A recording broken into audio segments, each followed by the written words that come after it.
scraper. See him coming up the block. Bill Clinton going dumb. All out the scraper. Stunner boys here. Mission is the major. Watch your girl before I take her, cause I'm on the strip shining. We don't move like no clock. But boy, it's big time. And lead a block to my youngster, cause boy, it's big grinding. 20-inch rims. Freaks on film. She eat her, why she eat him? You already know who game tougher than leather. We throw parties that go dumber than ever. Young niggas wildin' out, shaking they dreads. Boy, is you biz or is you smack? Cause you all out the window with a face of a triple stack. I'm money hungry, plus I need all mine. Rigs on the beat, you gon' see our shine. Why you think they call us a dummy foe? Cause we stunt and we stunt hanging out the dough. They holler who that is, hanging all out the window. This is Stunner boys and they going off the endo. Where they from? DP's all out on Miller Park. They go dumb up in them scrapers. See them coming up the block. They holler who that is, hanging all out the window. This is Stunner boys and they going off the endo. Where they from? DP's all out on Miller Park. They go dumb up in them scrapers. See them coming up the block. Every time I hit the block, boom drop this that time. Candy on them dub things, bumping for one time. I'ma do the fool like I'm mental and ignorant. Jumping at a stop sign while I ain't giving it. Throwing up the block cause you know when I'm feeling it. We ghost ride the whip like we ain't even feeling shit. High feed, call a stunner boy. Tennis shoe every whip, now who's stunting boy? At every function, sideshow, neighborhood event. You catch me dipping in the scraper with the 16-inch flip. Reppin' PA, Menlo, Northern Cali finest. If I'm scraping past a dollar, mean the police right behind us. We don't care, we going on big perp and X pills. Stunner boy, stay stunting the block on big wheels. Get big skrills, cause they ain't fucking with us. We in the building and we feeling like nigga with us. They holler who that is, hanging all out the window. This is Stunner boys and they going off the endo. Where they from? DP's all out on Miller Park. They go dumb up in them scrapers. See them coming up the block. They holler who that is, hanging all out the window. This is Stunner boys and they going off the endo. Where they from? DP's all out on Miller Park. They go dumb up in them scrapers. See them coming up the block. I got a few of my young niggas all out the window. Stunting up the block, niggas know what they info. We diddly stacked, our rims are stacked. Plus we smoking on that perp weed, leaning back. They know we coming up the block, holding the meanest stats. When you stunt like them stunners, you get mean with raps. Candy paints on the model, we mean at that. Bumping nothing less than 15s and holding us at. And we'll teach you how to stunt. All through the bay, we ride candy and bump. When we come, the show shut down. No field goals, all touchdowns. Police come, it goes down. High speed, and run them through the whole town. And get away, I'm not locked like Akon. Supercharged kick, running on stop sign. Say out who that is, hanging all out the window. This is Stunner boys, and they going off the endo. Where they from? DP's all out on Miller Park. They go dumb up in them scrapers. See them coming up.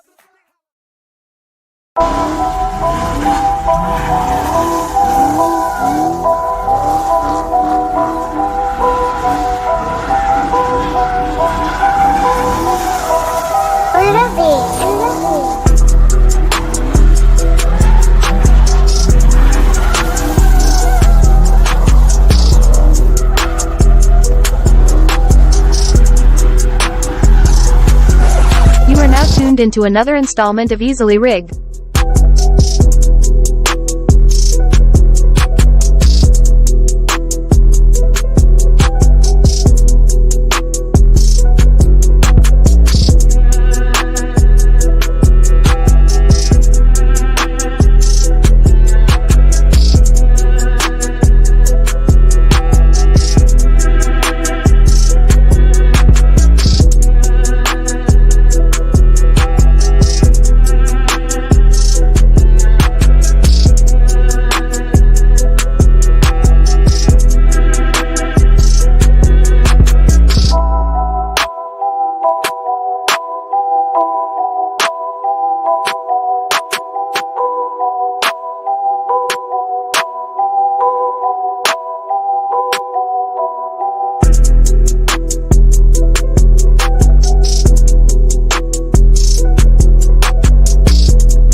B-Eazy Dat Dude, Big Rig slaps two of the dopest to ever do it, you feel me? Put some respect on their name.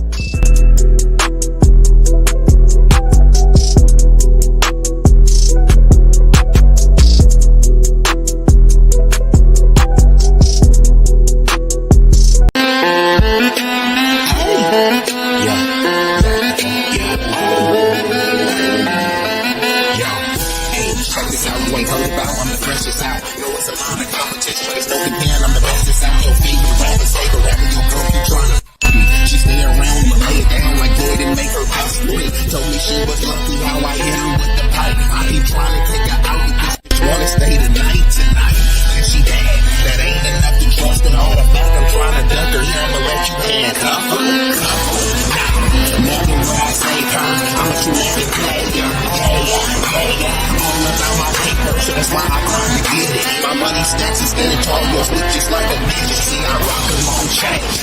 a lot of ice in it. I call this shit Bridget. A different bitch named Bridget. I whip it, mix it, pitch it, ship it, flip it. I multiply these digits. These ladies, not the way I keep it. So they willingly don't hit the straw and get my nose on my George never falls on. I hit my break down and roll up, twist my trap, roll switches, gotta hit the liquor store. Please subscribe to the channel for more exclusive content.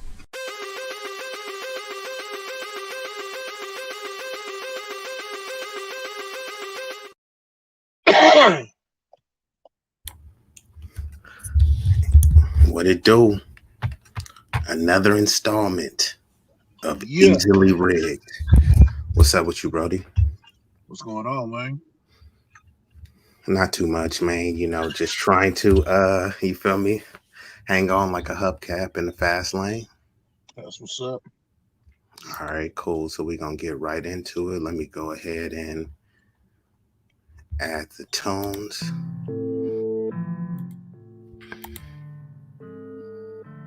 Okay. So let's see who we got in the building. Shout out to none other than Stanley Joseph. What's up with Stan? We got M3 in the building. And yeah, I know it said something about technical difficulties about streaming on Rumble. So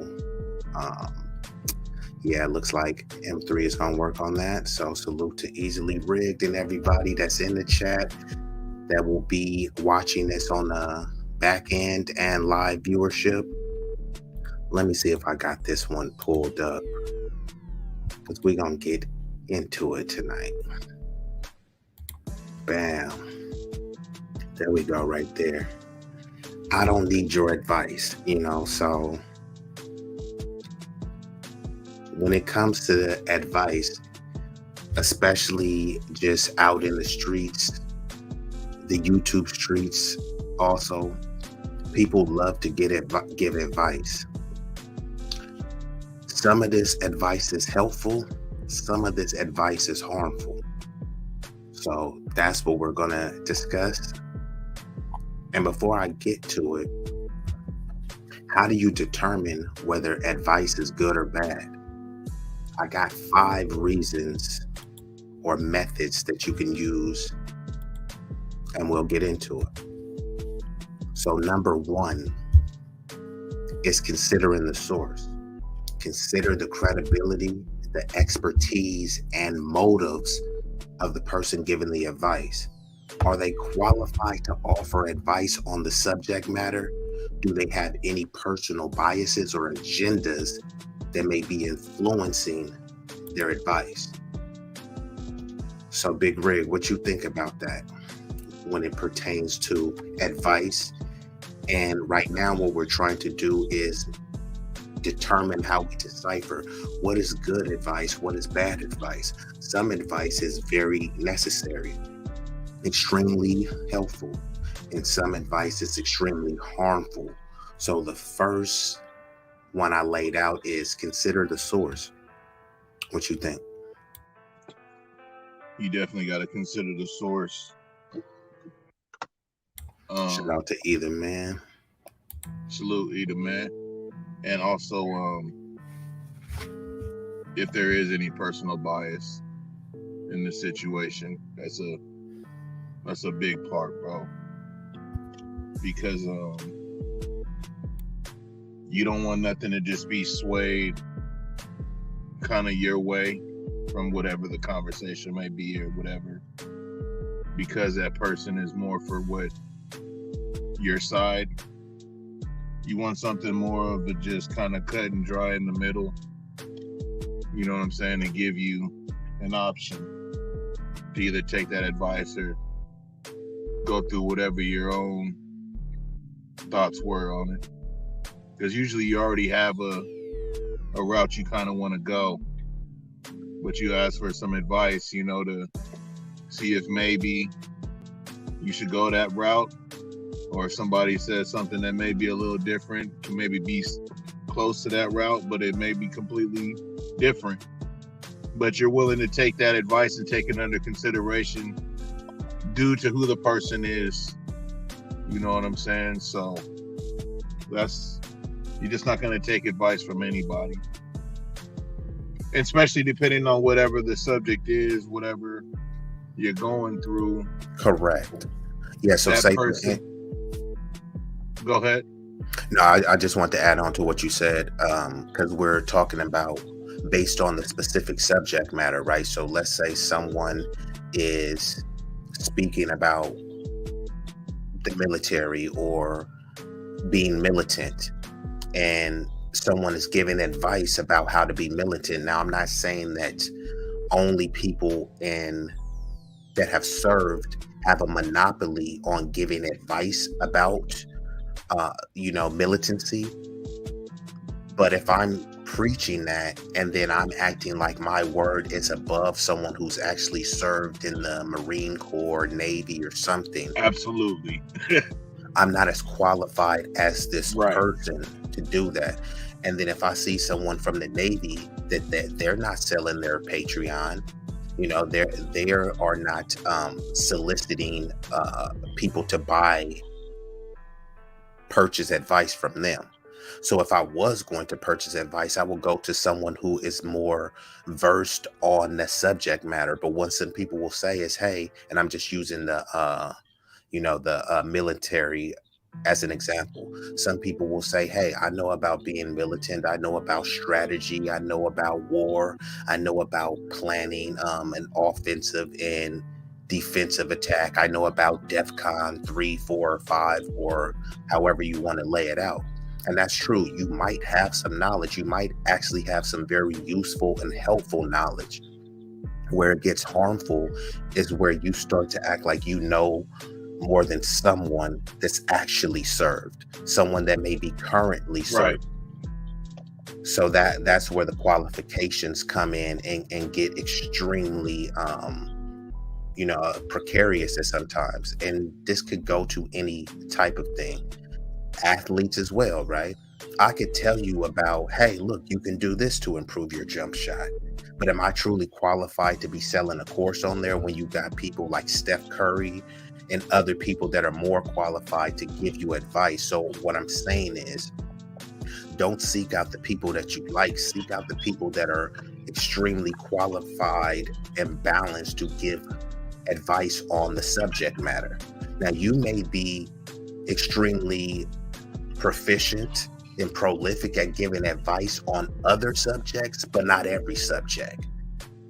So what you think? No, that's a fact, bro. That's kind of what I was about to lead into is, depending on what the subject is and everything like that, that's where you're going to want to go to get that advice. If I want to learn a little bit about DJing, I'm not going to go ask somebody that plays soccer. You know what I'm saying? Like, I'm not going to take his advice. He may know music, but you don't know nothing about DJing. You know what I'm saying? That could be my partner. I know he loves music, but I can't take your advice on DJing, bro. You ain't never put your hands on no turntables. You know what I'm saying? So, or even if you have put your hands on turntables, when's the last time you put your hands on turntables? I mean, that comes into that would be the next thing that comes into play. You know what I'm saying? Like, Correct. So you saying, hey, look, man, back in the 90s, I used to do this on the turntable. It's like we in 2023 now. People are using tablets, iPads. I'm not saying that you don't have any computers. Correct. It's a different time. So some of that knowledge and advice that you're giving, some of it may be pertinent and some of it still may be obsolete. And shout out to Ruthless Truth. He says iron sharpening iron. I agree with iron sharpening iron. The issue is that some people are bamboo. Some people are bamboo. And they're saying, hey, let me sharpen you. Iron will cut through bamboo. Some people are bamboo though, sir. I'm just saying, iron will sharpen iron, but iron will cut through bamboo. And some people believe that they are iron and that they are exhibiting intellectual iron, but it's really more or less like bamboo.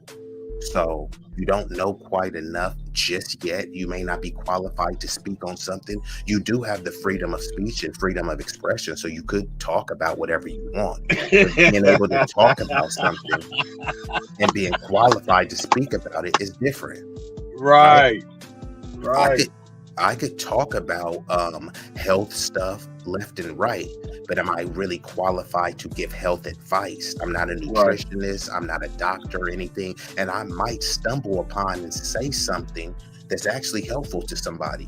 But me carrying myself as if I'm some medical guru, that's where it gets harmful. Right. And he says men need to act like they can still learn. Well, I don't know exactly what you mean like that. By that, men need to act like they can still learn. Men don't need to act. Men need to do. Absolutely.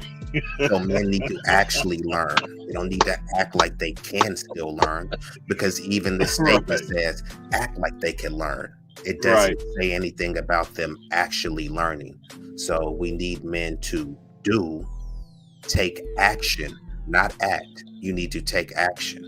And one of those actions is you can pick up a book, you can read, you can research, and further qualify yourself, further improve your acumen on said subject.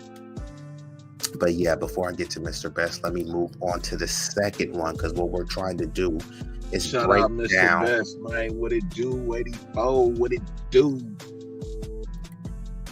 What's good? I had to come through the Dizor. I mean, after watching, I mean, just a great game of basketball, man. Salute to both teams, for real, for real.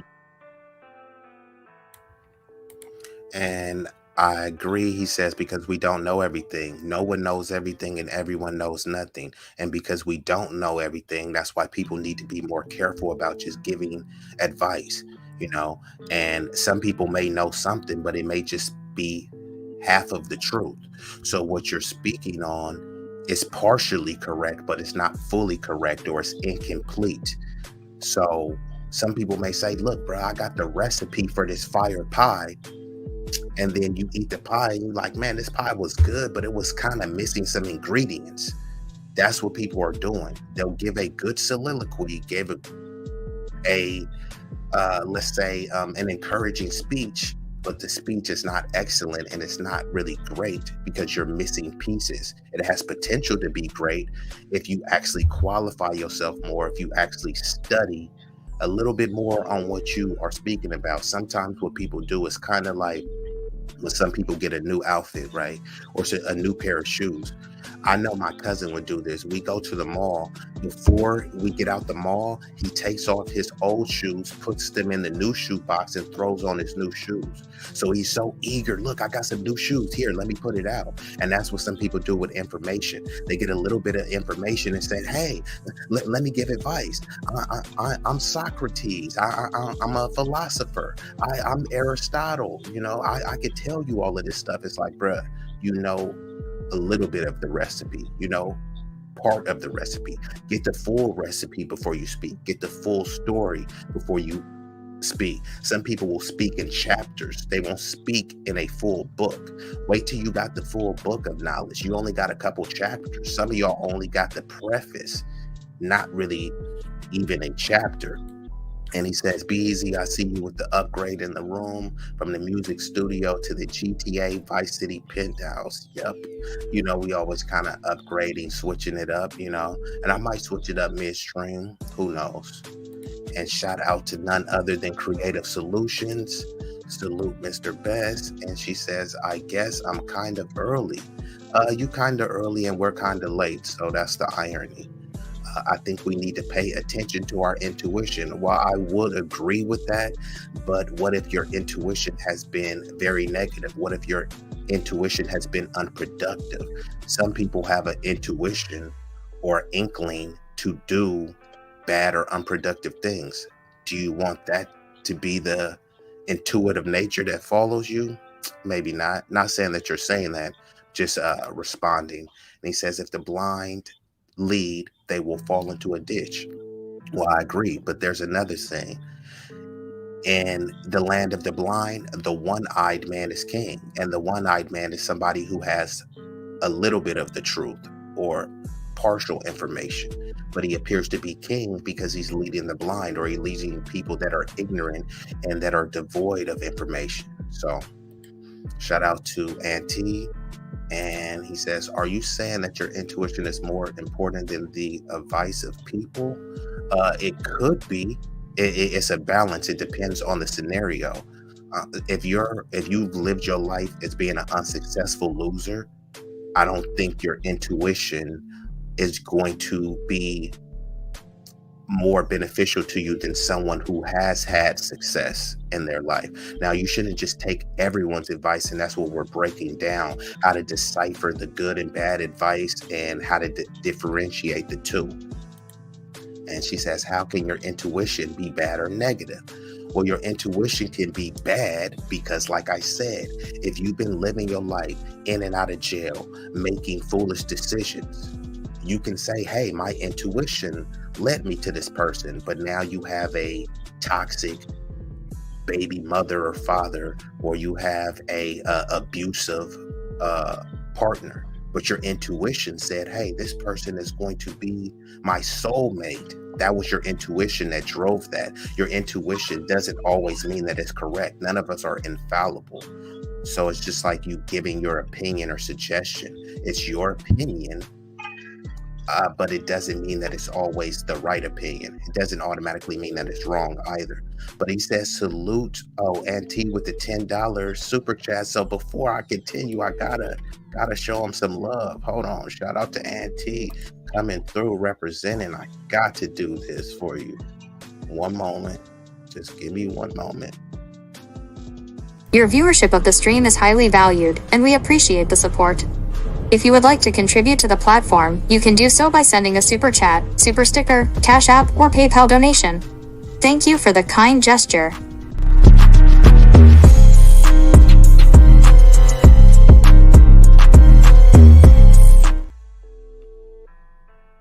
Appreciate the donation. I can't thank you enough. I'm rich, bitch! So shout out to Auntie coming through with the donation. We definitely appreciate that, man. And it says your intuition always guides you to what you should be doing. That I would disagree with that. And she says, but I guess you're right. I am right, creative. No guessing about it. But she says it's based on what you have been feeding your mind. And that's what I'm saying. It's not one universal answer. You would have to determine it based on an individual basis. But let's continue on to the second one.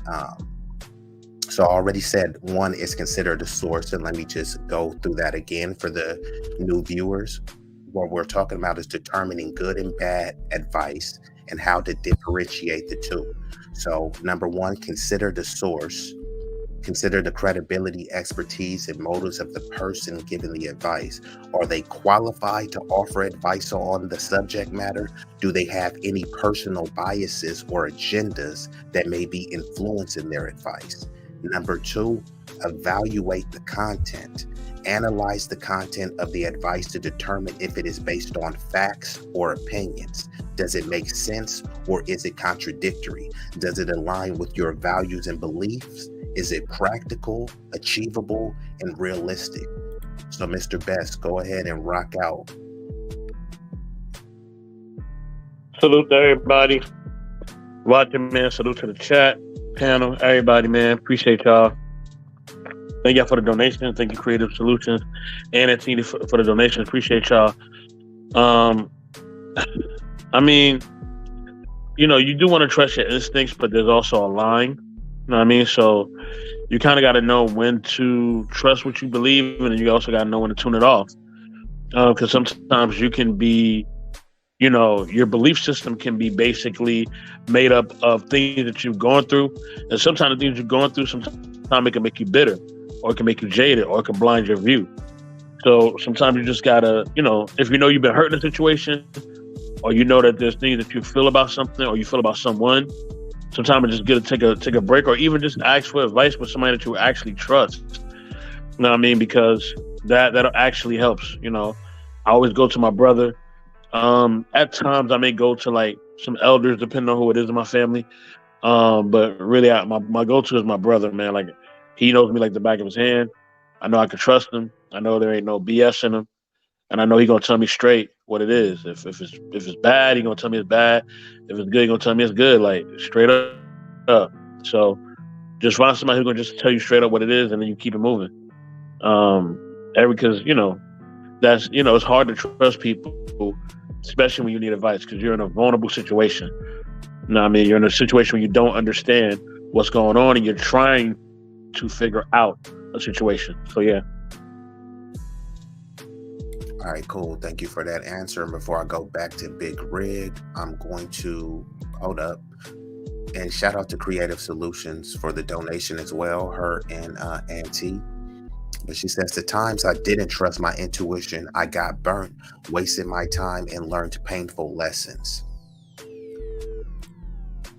So, number 3 is look for evidence. Seek out evidence to support or refute the advice. Has the advice been tested, and does it have a track record of success? Are there any scientific studies or research that support the advice? So what happens sometimes, just like people's intuition, you say, hey, it's my intuition, so I'm just going to trust it. It's my opinion, so therefore it's right. But no, you have to question yourself. You have to scrutinize yourself and opinions and your beliefs to see if it stands up to logic and rationale. So sometimes what happens is some people will say, hey, look, I really like this person. This person is successful. Of course, they're going to give me right advice. No, their advice may not be right for you, because they would need to break down and assess your situation to know if they're actually giving you proper advice. You can't just look and say, hey, this person is rich, therefore they're going to give Big Rig slaps the correct advice about parenting. Their style of parenting may not be what Big Rig wants for his child. But some people will say, yeah, but look at them. They're successful. I have to take their advice. You know what I mean? But that's not necessarily true. So some people do kind of misconstrue who they should take advice from and what they should take advice about. Like Big Riggs was saying earlier, if I'm seeking to learn about coding, right? I'm not going to go take that advice from a mechanic. It's nothing against a mechanic. It doesn't mean that they don't know some things.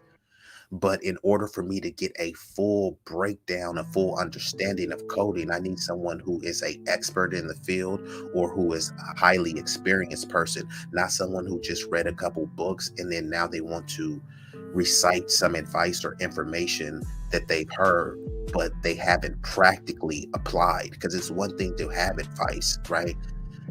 And that's possessing the knowledge, right? But you don't really gain the wisdom until you apply it. Knowledge is the applicate. Wisdom is knowledge applied. You feel me? So I can give you all the game. Here's the recipe to make this cake. So you have the knowledge, right? But then if you haven't made the cake, what wisdom do you truly have? You're just sitting on the knowledge. And sometimes that's what people do with the advice. They get the advice, but the advice is meaningless if you don't apply it in the appropriate way, if you don't apply it in a productive way. So, Big Rig, I'm going to you. So when someone is giving you advice, like, what do you typically do from a credible source? Do you just take the advice as gospel? Do you further do your own research? Are you scrutinizing the advice? Or do you just, say, hey, look, I trust this person. I know they wouldn't steer me wrong.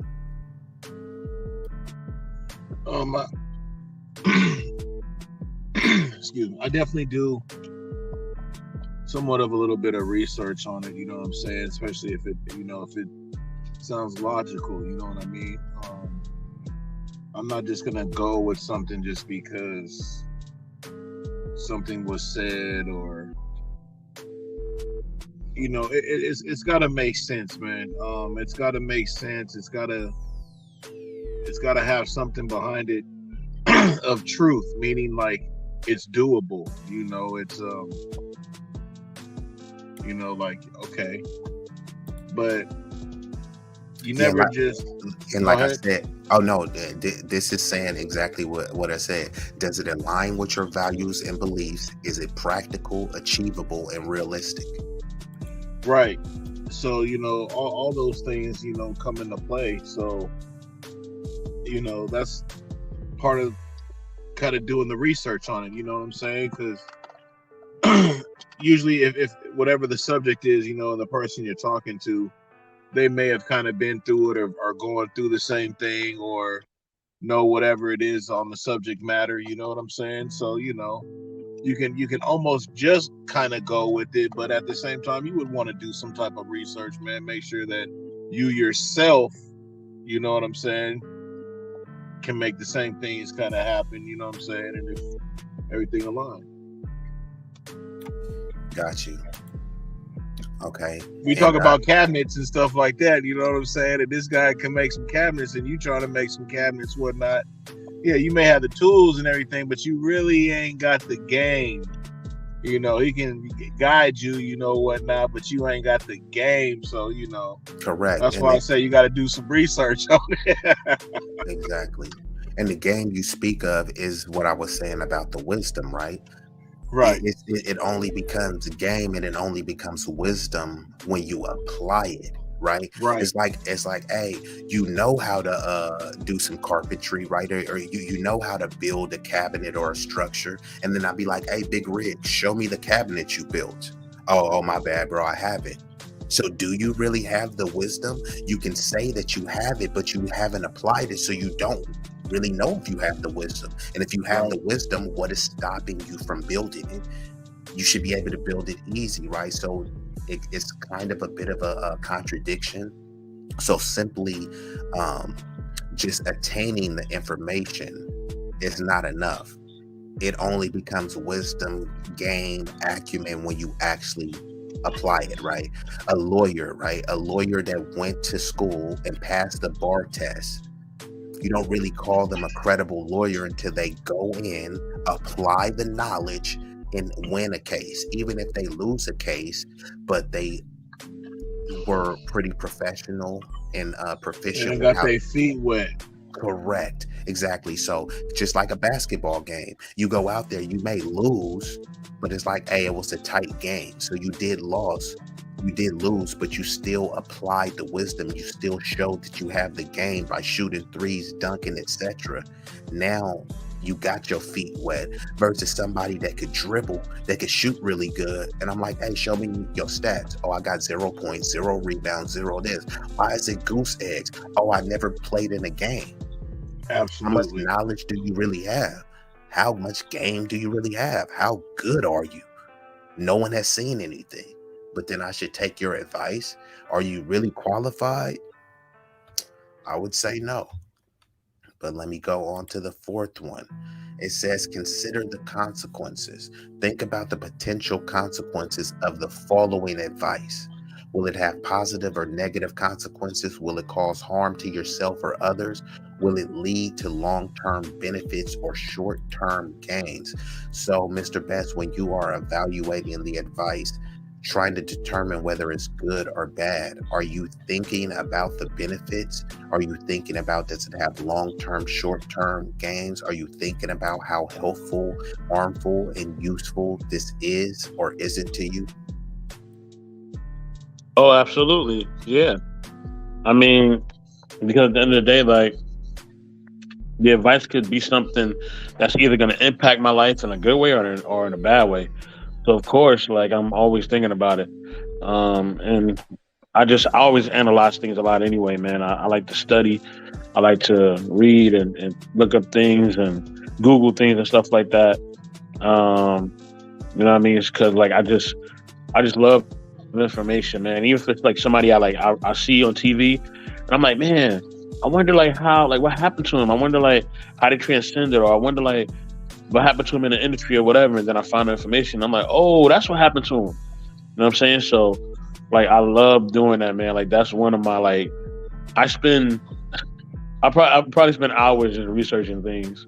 You know what I'm saying? Like it's just, you know, I mean, I think it's just the inner intellectual in me. You know what I'm saying? No pun intended. But yeah. Cool, got you. Johnny number 5. Johnny on the spot. So let's go to the number 5. Seek multiple perspectives. Seek out multiple perspectives and opinions on the advice.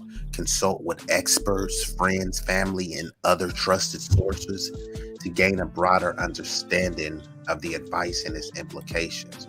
So we should all have some trusted sources, and sometimes what we do is we'll look at a trusted source and say, look, this person is my friend or family member, so I trust them with this advice. But just because they're your friend and you love them doesn't mean that they're qualified to give that advice. So sometimes we are biased with who we accept advice from.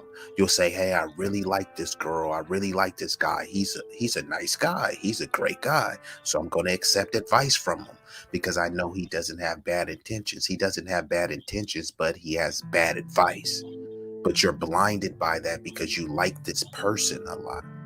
So even if someone that you love gives you advice, it's still up to you to research, to analyze, and critically think and say, hey, is this advice harmful or helpful to me? Now, part of the advice may work for you and part of it might be bad. All of the advice may be bad. Some of the advice may be good. It's not just one size fits all when it comes to giving advice.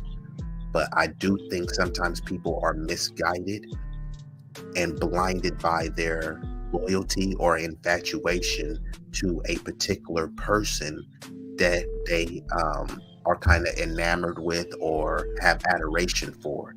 So you will say, hey, I grew up with this person, so I'm going to listen to what they say. You grew up with this person, and this person is giving you advice on something that they've never done. You or that person has never done that. So maybe y'all can find the solution together, but that person may not be the person that is truly qualified to give you advice. And sometimes someone will give you advice, and on the flip side, right? So you'll see a person that you do enjoy being around and you love that person dearly, and you accept their advice as gospel simply because you love them, even though it may be incorrect or inaccurate advice. And sometimes people will look at a person that they have disdain for, who will give them some advice that's actually useful, actually beneficial. And then they'll say, man, F Big Riggs, man, I don't like him. Yeah, but Big Riggs just gave you some game-changing advice that's actually going to change your life. So accept the advice. If you accept the advice, it doesn't mean that you like Big Rig. If somebody makes a post and says, hey, where could I find some resources for a college student? And then Big Rig gives you a list of resources and you say, man, F Big Riggs, I don't like him. Yeah, but all of his information was accurate. You don't have to like him to accept this information, because really it's not even Big Rig's information. He's just passing on information to you. You know, the information, no one has a monopoly on information. So what you think, Big Rig? I'm not real big on trying to seek advice about something through, numerous different people. Just for the simple fact that, then it just gets like a clusterfuck, and it's like, it's too much. And I get it, like you say, you may, like somebody or dig somebody, whatever, or just have a good relationship with somebody, and you may run it across them and their advice. In reality, it sucks, you know what I'm saying? And then they run something, but now you done just open the door to whatever it is you ask the advice for. And then let's say you go ahead and go a whole completely different route, you know what I'm saying? Well, you done asked everybody, you know what I'm saying, for whatever reason, they little input, you go a whole different route. Now you got these people like, what the hell you even bring it up and ask me for anyways, you know what I'm saying? So it's just, I'm not big on that when it comes to that, how you put that out there. But definitely, the person's got to have, some credibility, man. We just can't take advice about anything just from anybody just because of like or coolness or whatever. It's gonna be something that's gonna, like 84 said, affect your life probably in some type of way. And you just want to make sure you just make the best steps you can make. All right, cool. Yeah, I agree. So when you said you don't like taking advice from multiple different people, on like the same subject or something or whatever. Like if you asking for something, like if you're asking for advice on something, but yet you run it by like, numerous people, you know what I'm saying? As if you don't have nothing to talk about, you know what I mean? Like you just keep, and then at the same time, say whatever it was, you go a certain route with it. Now the people are like, well, what are we even going to the discussion over there for if you ain't even, you know what I'm saying? Yeah, I got you. So are you saying that you only lean on like a couple people for advice? Or are you saying that you only tap into like a couple sources and that's it? Or like how do you do that? Well, like I don't. Let me set this up for you, right? So let's just say that you're doing your car thing, right? And you say, "Hey, look, man, I'm wondering what I should do. What engine I should drop in this car? What transmission I should drop in this car?" But like 20 mechanics, and all of the mechanics are certified. All of the mechanics are highly skilled. Would you put a cap on that advice and say, "Hey, I'm only going to get advice from 2 mechanics"? Or say, "Hey, look, I know 20 certified mechanics. I'm going to pick all 20 of their brain," because some of them are going to say the same thing and some of them are going to say something different. Or are you just going to say, "I already talked to 2 mechanics. I don't need no more advice"? Yeah, great example. That's kind of like what I was saying. And no, I wouldn't go even that route with, all the 20. Because again, say I was to do that and I go with, say, one of the whatever, it's like the other guy is going to be like, "Well, shit, man, what did we go through all this discussion for? I'm a master mechanic, why didn't you go with..." You feel what I'm talking about? Now you add a different element. I had to say this because I know what you're saying now, because it's like, look, I'm a master mechanic, right? I gave you right. Bruh, I dropped game on you, bro. We chopped it for hours. Now you're going around like, "Hey, bro, could you help me with this?" Like, bro, I just helped you. Right. I gave you the blueprint, and now you looking around and saying, "Does anyone else have the blueprint?" Like, bro, you just gonna ignore that blueprint that I already gave you? Right. So I hear what you're saying, and some people could get offended too. You know what I mean? Like, absolutely. Right. So then it's like, and now, I try to kind of do things like chess, bro. You feel me? Kind of see what, before the next play. You know what I'm saying? So when it comes to people, we're humans, bro. So you kind of know how we react and do things. You know what I'm saying? Especially if you skilled or whatever, or just whatever. You know what I'm saying? And you kind of put your time into somebody. You feel me? And they don't go that route or take that, advice or whatever, you like, well, damn, bro, what is we doing? Not that that's all the time or all with everybody, but I just, that's why I would just, like in that scenario, I would narrow it down to maybe like 2 or 3 dope mechanics. You feel me? Okay. And that way it's just all love. Like, man, you know what I'm saying? Okay, these 2 probably said something similar. This one was a little different. I'm gonna go with the 2 similar. You feel me? I got you on that. And shout out to Noble 1987. and I'm not sure if it's a he or she. I don't know what your pronoun is, Noble. So it says, hey, I get it. I have 200 servicemen in my command. I have to make choices for them. There is no advice for me, only orders. So thank you for your service and salute to you. And there is a word for actually what we're describing, and anyone could look this up. It's called infobesity. And you're wondering, what the heck is infobesity? Well, that's an excess of information, especially when basically it could lead to making decisions more difficult or impossible to make because you are overloaded with advice, overloaded with information. I'll use the example of anyone has Netflix, Prime, Hulu, or any of that stuff, right?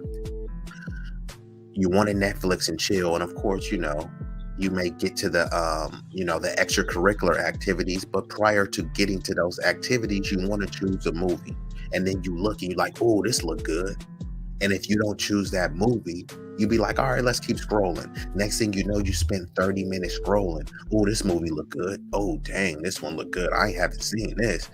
So it's hard for you to rationalize. It's hard for you to narrow it down and actually make a decision because you have too much information, and not everyone is able to process that information in a very logical and a rational way. So using the analogy of the mechanics, if I'm telling Big Riggs, if he's talked to 20 mechanics, 5 of them telling them to use this engine, other people saying, bro, you just need to sell that car.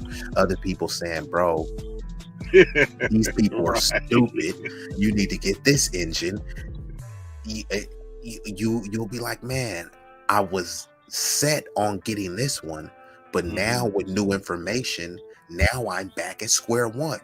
You were literally had the engine in your cart about to check out, and then you talk to 3 other mechanics, and sometimes that's actually sometimes it's for your benefit, right? Let's say you get a sound system and you say, well, I'm gonna go with the Alpine, and you think, yeah, I'm set on Alpine. But I say, look, bro, Pioneer has the same stuff. It's actually a little bit better and it's cheaper. Then you can just be like, hey, nah, my homie told me Alpine, so I'm gonna go with that. Or you can take into the information and look at the specs and say, you know what, the Pioneer is actually better. But just those options does make it difficult sometimes, because you're overloaded with advice, overloaded with information. And now sometimes it will come down to, well, Big Riggs is my best friend. He told me Alpine. And then this dude, I don't even really know. And he told me, you don't know that. You don't know this dude from nothing. But the dude is right, though. Put a stupid game in your ear. But sometimes people will look at it and say, yeah, but I have a more established connection and rapport with Big Rig, so I'm gonna just go with what he said. But Big Rig is still your homie. It's just he may have given you some inaccurate or incomplete information. And he says, that's it. It's like TikTok. People have a short attention span now. I agree, and that's another thing. Let me touch on that, because let's say Big Rig, once again, because this is simplified to use, Big Rig wants to learn how to drop an engine. Okay, in order to learn how to drop an engine, you need to watch a long form, thorough video. But then with a short attention span, you looking for somebody on TikTok to show you how to quickly drop an engine. I mean, it's kind of like cooking some ribs or smoking some brisket. You can cook it real quick in the microwave, or you can do it the proper way and smoke it and do it slow and low. You may, man, I don't got time to wait for that. All right, cool, cook it in the microwave. And you see that the quality of what you produce is much lower. And that's how it is with people with these short attention spans. They want to get all this information. And this also leads to infobesity, because they can get an overload of information in a very short, snappy way that they think they know all this stuff, but they just have a bunch of pieces. You know, they have a bunch of crumbs and they're trying to form a pie out of it versus the person that has a whole complete pie. You're trying to piece together a pie, and I have a whole pie that I can give you a piece of. That's different. There's the difference. And he says, I am a dude, Major Noble at your service. Oh, snap. Shout out to Major Noble. Okay. 10 HUD. Okay, so Mr. Best, you still there? Major Noble. I'm here, man. Yeah, it's always important to get the right advice for the right things, because some people, they don't know certain things. You know what I mean? So you want to make sure you have the right person who has the expertise. You know what I mean? Or can point you in the right direction, because I may not know something. I'll be like, hey, B-Eazy, I don't know nothing about that. You wanna, slow roast or cook something like that? Hey man, you may want to holler at this person because they actually could cook. You know what I mean? I'm not behind the pots and pans and all that. I ain't doing that. You know what I mean? Now if you want to know how to clean something, I know how to clean. I know how to clean and mop and dust and all that other nice stuff. But you talking about cooking? Nah, man, I'm cool. Cooking frustrating to me. You gotta wait, and then it's hot, and then it's long, and nah, man, I can't do it. But that's me, though. You know what I mean? So just find somebody who has the right expertise in something, or they can point you in the right direction. Either one.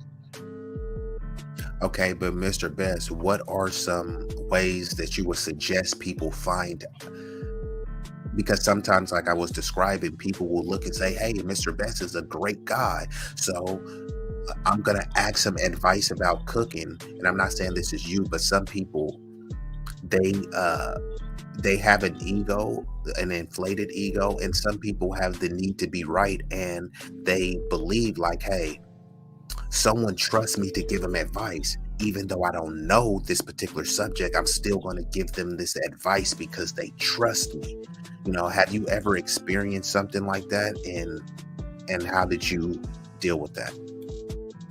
I mean, of course, like, there's been times when I would go to somebody, especially like if when it has to do with like you're in like in a religious circle or you're part of a religious movement, and you try to go to people for certain things, and they act like they're world renowned and that they know, and then they don't be knowing nothing at all, man. So you know what I'm saying? Like when you deal with that, man, just once you because you got to sometimes test the waters. You're like, all right, cool.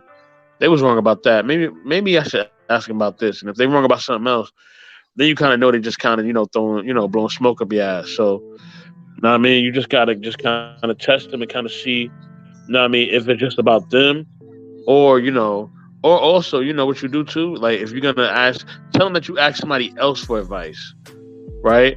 Like, yeah, man, I want the so-and-so and ask them. If they get really upset, it's like, man, why you didn't ask me? Why not ask me? Then you know it's really about them. They don't. It's totally about them. And you're like, man, you don't even know nothing about this subject. Like I know you, and you don't know nothing about this. You know what I'm saying? But even if you don't know them really like that well, if they really take it that personal, that you did not go to them first, like you ain't come to me first. Like what are you thinking? Like you crazy? You stupid? Like then yeah, it's them. It's their ego, and they want to control what you're doing. They want to control how you move. So yeah. I wanted to put out a disclaimer, right? That you gotta watch it because there's a lot of people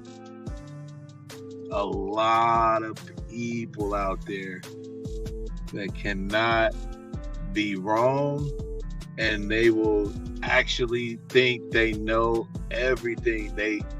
They will never and that's why when 84 said he'll tell you, and I'm the same way. Hey, if I don't know anything about it, man, I will be quick to. I don't have.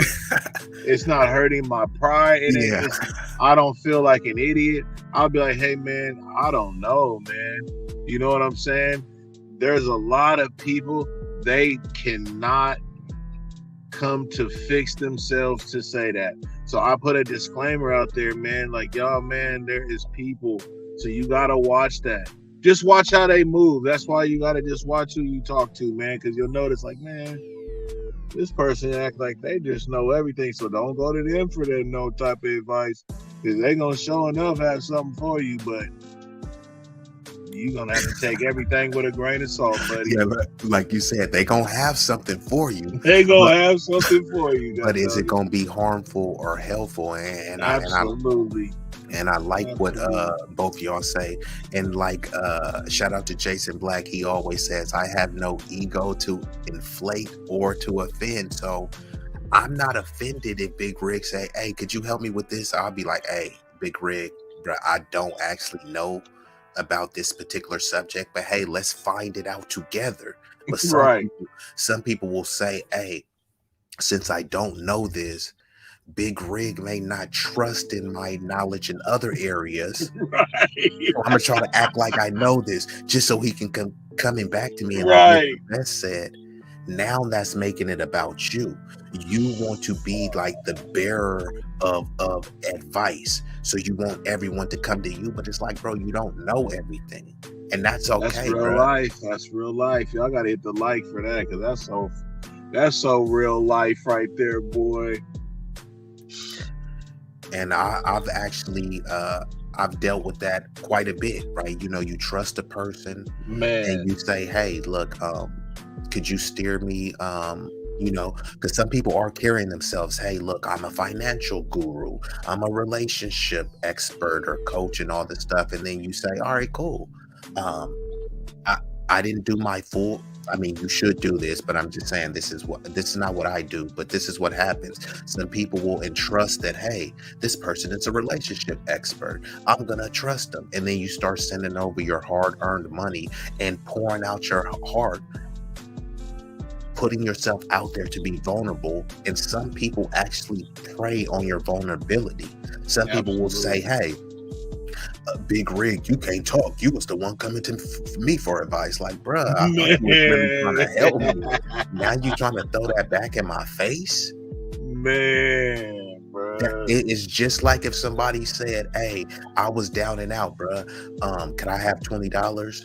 Could I borrow $20? Man, when you was broke, I let you hold 20. Like, bro, did you let me hold 20 just so you could try to air me out publicly?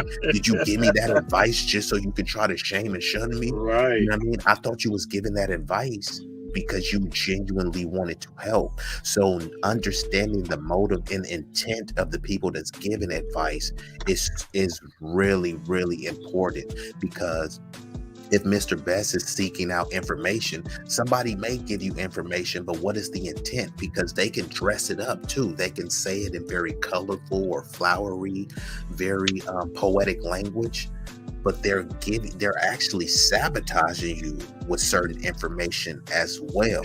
So, Mr. Best, have you ever experienced that, where someone either intentionally or unintentionally gave you bad advice? So let me just set this up for you. Let's just say financially, you know, you're trying to figure out what stock markets or cryptos or something. And some people will say, bro, buy this stock. This is the one. I'm telling you, bro, if you don't buy this stock, you dumb, Mr. Best. And then you say, all right, you pour your hard-earned money into the stock, and then it flops. And then it says, bro, that was your fault. I didn't force you to buy the stock. Yeah. Go ahead, Mr. Best. Salute also to Noble and Issa. Hope I see you in the building. Yeah, because some people don't want you to be successful, man. You know what I mean? When you're successful, some people are envious of that, and some people don't know how to take it. You know what I'm saying? So of course, some people want to sabotage something if they see that you're really gonna make it happen or make it work for you. So the best thing to do is sometimes, you know, if you can read the signs on a person and kind of see it before. I mean, sometimes it can catch you out of nowhere, though, right? It happens to the best of them. But sometimes you're like, damn, I ain't even know he was on it like that. Like, I ain't know they was feeling that way towards me. But yeah, man, sometimes it can happen. Sometimes people can get a jealous eye. They get that evil eye, man, and it's a wrap, man. And they'll just sabotage your whole thing, because they know that you might be able to do it better than them, and they don't want that. So yeah. Cool, thank you for that. And let me actually read a couple quotes that pertain to giving advice, because I don't think that giving advice is a bad thing, but sometimes people some people have they take offense to unsolicited advice, right? So once again, just using the car thing, if Big Rig had a certain engine in his car, or he bought an engine, he bought the V8 or the V12, and I'm saying, bro, Big Rigs, gas is going up. The air quality, you got a gas guzzler. Why didn't you get a 4-cylinder? See, man, that don't even make no sense, Big Rig. You a family man. You should have got a van and all this stuff. This is not advice that he even asked me for. And this advice could be neutral. Maybe it could be helpful to him. Maybe it can be harmful. Or maybe it can just outright offend him or outright annoy him. Maybe you're just giving me your shitty opinion. That's what I'm going to take it as. I'm going to be like, bruh, we could just kill the whole conversation. You trying to talk me into a 4-cylinder, and I'm over here pushing a 12 thing. You know what I'm saying? And that's what I was going to ask you. How do you determine whether something is just someone just giving their opinion based on their beliefs and their perspectives versus someone trying to give you genuine advice, trying to help you? So in that scenario that I laid in, somebody might say, man, Big Rig, you should get the 4-cylinder. Now, some people may want you to get the 4-cylinder, so when you pull up to the car meet, they could be like, Big Rig got that little baby 4-cylinder. You see me, I'm barking hot. You feel me? Or somebody could really just be genuinely saying, hey, look, Big Rig is my dog, man. I know how much gas is going to cost him. I know how much the maintenance of the car is going to cost him. That's why I suggested the 4-cylinder. So how do you determine which person is trying to give you just an opinion or give you advice that's actually substantive and beneficial for you? Well, there's levels, bro. So depending on what you speaking on, you know what I'm saying? If they going completely left with it, then to me, there's something behind it. You know what I'm saying? Like, I can understand being a little off or whatever, there's room for play. But, like I said, if we talking motors like that, and you talking about, yeah, man, but gas and would you, but you talking about a 4-bang, I'm thinking like, bro, like, you already know I do things big, bro. Why would you even come at me with that whole 4-cylinder thing? Like you, it's almost like you disrespecting me or something and trying to have me look like some type of joke. So it just depends. It's level to whatever the situation is, bro. That's how I would kind of, pick the situation. You know what I'm saying? Like, if you going way left, it's just like, what? You know what I'm saying? Like, you trying to have me be a clown out here? You know what I'm saying? Like, that's how I deal with it. Got you. And Noble says, hey, I'm in the Israel, or is it Israel or Israeli? Israeli armed forces. You learn who to trust and not to trust. And shout out to none other than Kiki Ross in the building. My bad. Kiki Rose. So shout out to Miss Kiki Rose in the building. And he says, hey, it's always about people who repeat themselves and say am a lot on the conversation, so they often not really know what they are talking about. Yeah, and that's the issue. A lot of people don't really know what they're talking about, but they could say something in a very poetic way. And you think, man, this person really knows their stuff. So you entrust them and say, you know what? Let me send them some money. Let me subscribe to their Patreon or their channel. And then you start following them and you see, man, this person doesn't know any more than I do. There's a person with less subscribers that has more information than them. There's a person that's not charging me, that's giving me more game than them. And that's what some people are doing too. Right? So I understand, man. I come from the streets, so the adage is the game is to be sold, not told. And I understand that in a certain arena, in certain fields. But when we are dealing with humanity, when we are dealing with society, I don't think giving people advice is a bad thing, because you can't take it with you. When you pass away, when you transcend, that knowledge is still going to be with you. Just, they always say you can't take the money with you, right? You can't take the chains with you, and you can't take the knowledge with you as well. So I'm not saying, hey, just give advice to anybody, but there are some people that would love to have that advice that you know. There's some people that say, I don't know nothing about cars. Big Rig, could you teach me anything? But if you just like, nah, man, go learn yourself, man. It's just like, come on, bruh. It's like you got so much knowledge. You're not gonna. It's just like having so much food. It's like, bro, are you gonna eat all that? No, I'm not gonna eat all of it, but you can't have any, bruh. You're not gonna eat all of it. You can't do anything with all that information. At some point, you need to let some of it out. You can speak about something, and you actually could learn more by teaching it to somebody else. That's what people don't even realize. By you giving advice to other people, by you teaching and coaching and mentoring someone else, you're actually learning more things about the subject matter. You're learning more things about yourself that you didn't even know. I can ask a random question that you wasn't even prepared for. Then you just start spouting off an answer. And you like, bruh, I didn't even realize how much I knew. Because you're regurgitating information that's in you, not on you. And sometimes you really don't realize how much information that you know. You don't realize how much advice you have to give. If you go to the gym and you never try to bench press your personal record, you think you can only lift 150. So that's all you do, lift 150. But then you start, you know what, I'm gonna step it up. Now you bench pressing 300 pounds. How would you have known that you can bench press 300 pounds unless you tried it? How will you really know how much game and knowledge you have unless you bestow it onto somebody else, unless you tell somebody else the game? And I'm not saying just, hey, find some random stranger and start giving them advice and knowledge. I'm saying when the situation arises and you're in a certain discussion or environment that calls for it, I believe that you should be giving advice to people. You should be giving and receiving advice. Every situation you should be seeking to attain knowledge. And if you have some knowledge to give and people are receptive of the knowledge, why not? You know what I mean? No one is saying here, give all of your secrets to success of your how you became a successful business mogul. No one is really asking you for that. But if you can give some tips that can change people's life and add them in the right direction, it's really not costing you anything. Most of the times you're going to forget. It's going to be like, hey, Big Rig, remember you gave me that advice? Nah, bro, I actually forgot.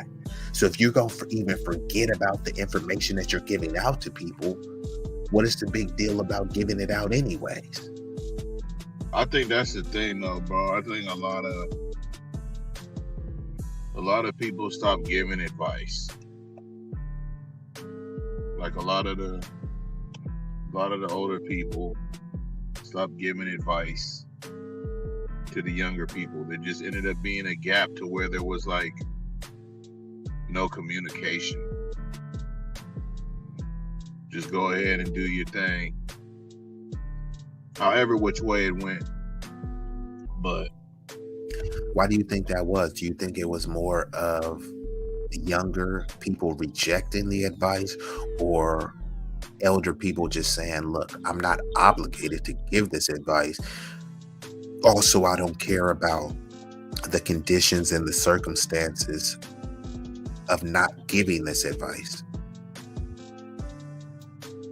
I kind of think it leaned a little bit more towards what you said second, which would be the elders. The elders believing they're not obligated to giving the advice. The elders also believing that, hey, I tried to give advice, they weren't receptive to it. And also the elders thinking that my advice reigns supreme. If you don't listen to it, then F you. Well, see, that's the thing. I think it started off with maybe a little bit of all of that. And then what happened was it just became, they're just not going to deal with it.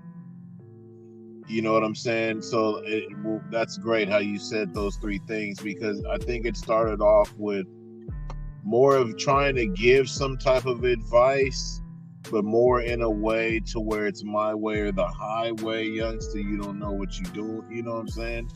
And then it became the youngster kind of rebelling it, like, man, I don't even want to hear this shit. And then they just came to where, you know what, we ain't even gonna try to give it. So I think that was kind of like perfect stage. How you put that. Yeah, right. Because I really think it happened in that stage, and that's where the gap came, and you could just see it, bro. You could just see it in the respect level of, you know, youngsters and the older people, and vice versa, bro. Like it's not. Okay, you know, okay, B-Eazy, let's keep it 100. Like, you know, growing up and even to this day, I don't know what it is. It's just something with black men. I can be anywhere, any state, any city. If I see an older black man or whatever, we nod our heads at each other, man. We acknowledge each other, bro.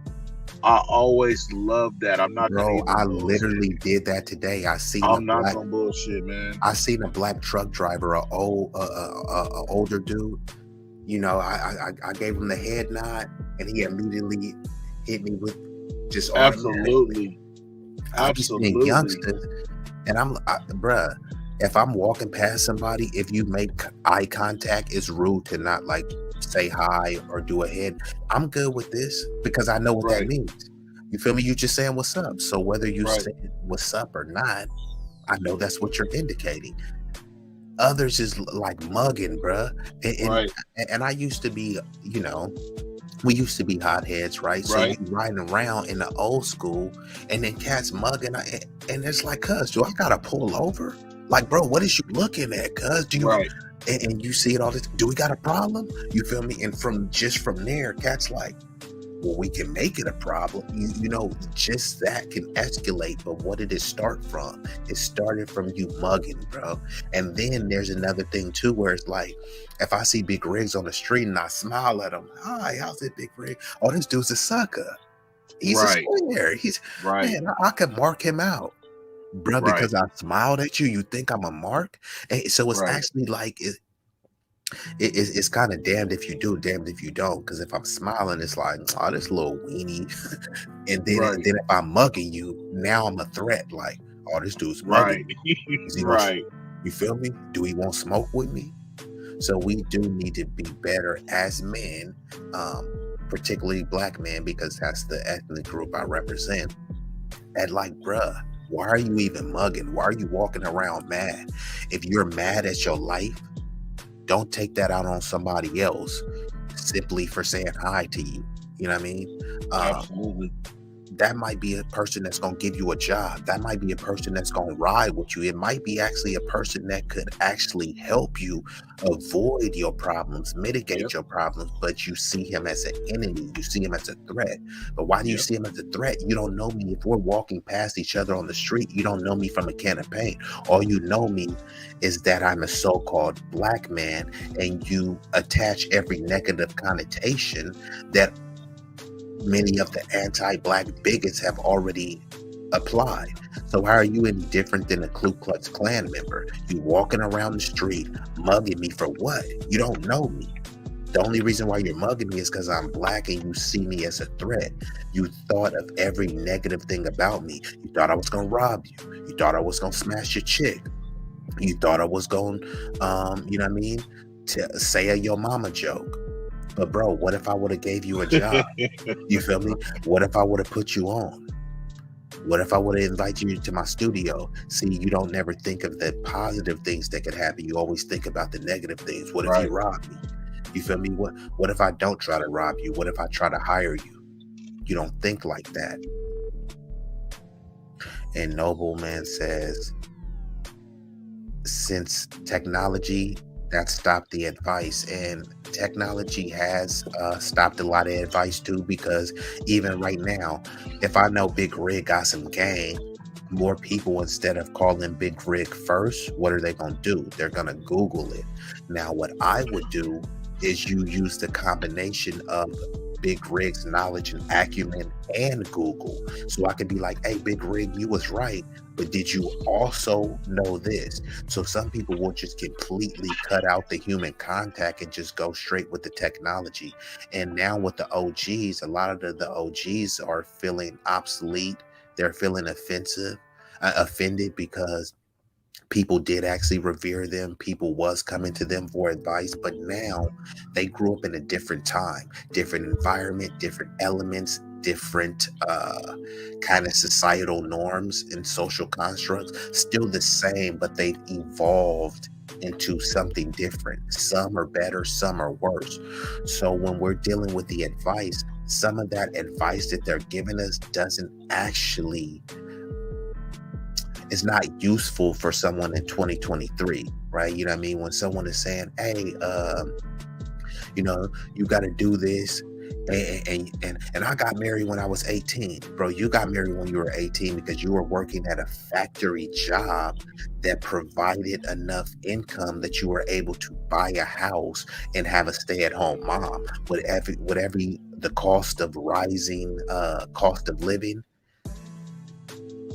people got to have two incomes now, unless you're in the upper echelon, the top 1 to 10%. Not everyone is in that percentage.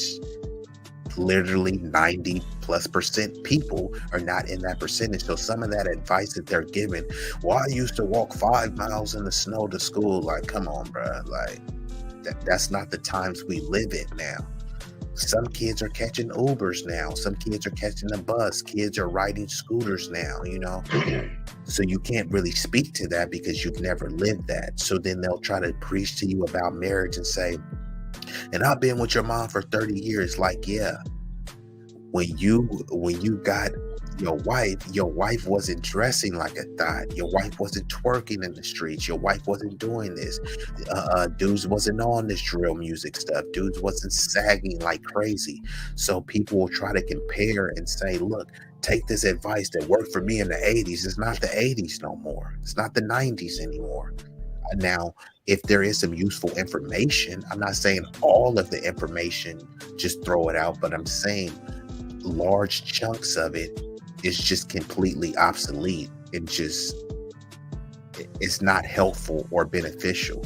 And then also, if you're not able to present and show what fruits your advice has bared or will bear, then people are not going to listen to it. Like right now, you got Steve Harvey, who was like the Lord of the Simps, saying chicks don't have to do anything. All they got to do is be able to reproduce a baby, and dudes should be able to take care of women and kids. And it's like, that is true, but you're supposed to take care of your woman and your kids. You're not supposed to just see random women and be wanting to take care of them. And then you'll see Steve Harvey is a very successful man, but his advice is not going to be very helpful to a young man that has all of his stuff together, and all you're telling them is that the chick don't have to do nothing but produce a baby for you. Like, come on, bruh. And he says, hey man, the knowledge I can tell people is a bit different due to my experience in the army. Like doing what I've done, I've seen some ish. Yeah, I agree with you. And if you want to come up, you know, we ain't gonna be too long and too late tonight, but if you do want to come up, the link is in the chat, man. So let us know, Noble. And salute to everybody that's rocking with us on this very late evening. But yeah, did you have anything else you want to add, Big Rick? Nah, man, you spitting, bro. All right, so let's kind of get into this a little bit. So on the YouTube streets, do you see a lot of these panels or pages that are giving advice that you walk away from and say, hey, that was some game right there? Or do you just see it as entertainment? I'm gonna be honest, bro. When I first started watching, I picked up some actual real good game, bro, because my way of thinking was a little off, and I was just hearing things that people were saying that I can kind of put into my situation, and I knew the way I kind of was handling and dealing with the situation. I knew my outcome, and I knew what it was doing to me personally. You know what I'm saying? So when I seen, you know, different ways of dealing with it, it helped me, bro. You know what I'm saying? So I actually can say I did pick up some games, some tools, or whatever, however you want to spin it. But then at the same time, I started just seeing just a lot of shit. You know what I'm saying? And I started seeing more shit than I started seeing of anything of use.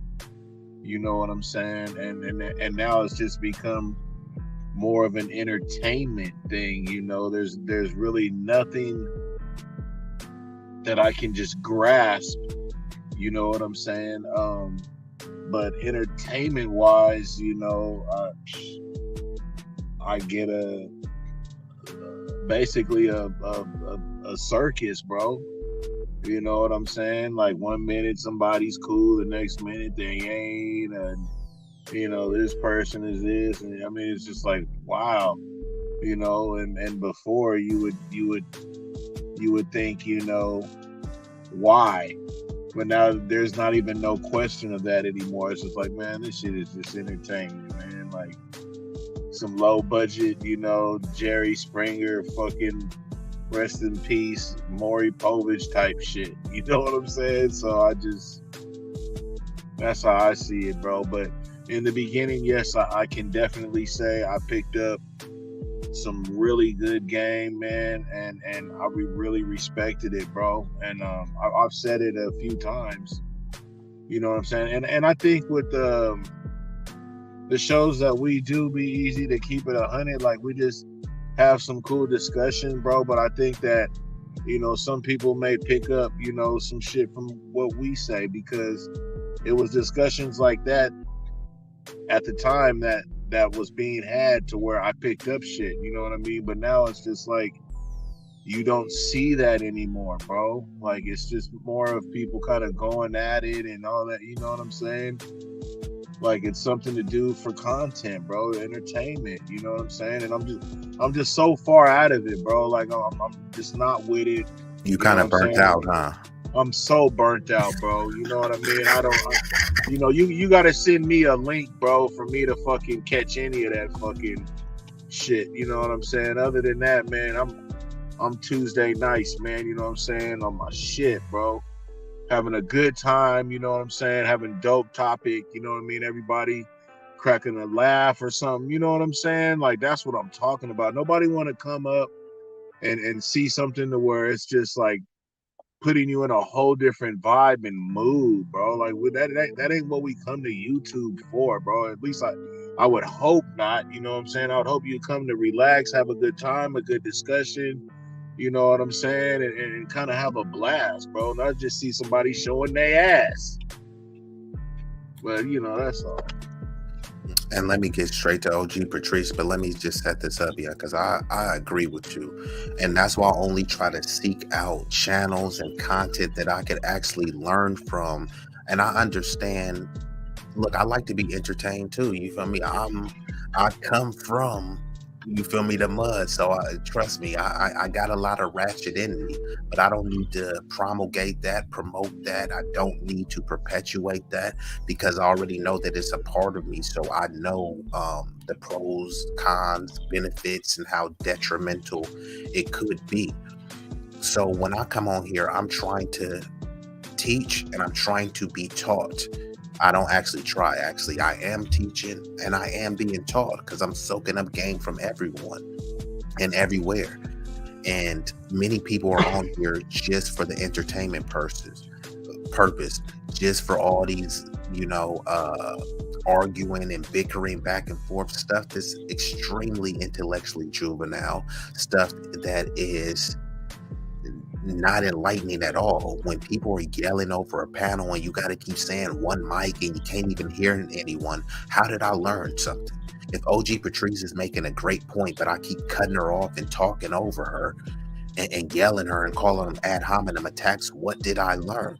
And look, when we do shows like this and I put out the content that I put out, I'm not even expecting a lot of views because I know that people are not really seeking to be enlightened. A lot of people want to be entertained. I know plenty of people that I could get on and cause drama with, say these chicks are masculine, talk about divestors, talk about dusty dudes, talk about the community and what's wrong with it. I can keep doing this stuff, but what is my intent behind it? Is my intent to just get clicks and just have an endless stream, a perpetual stream of inadequacy?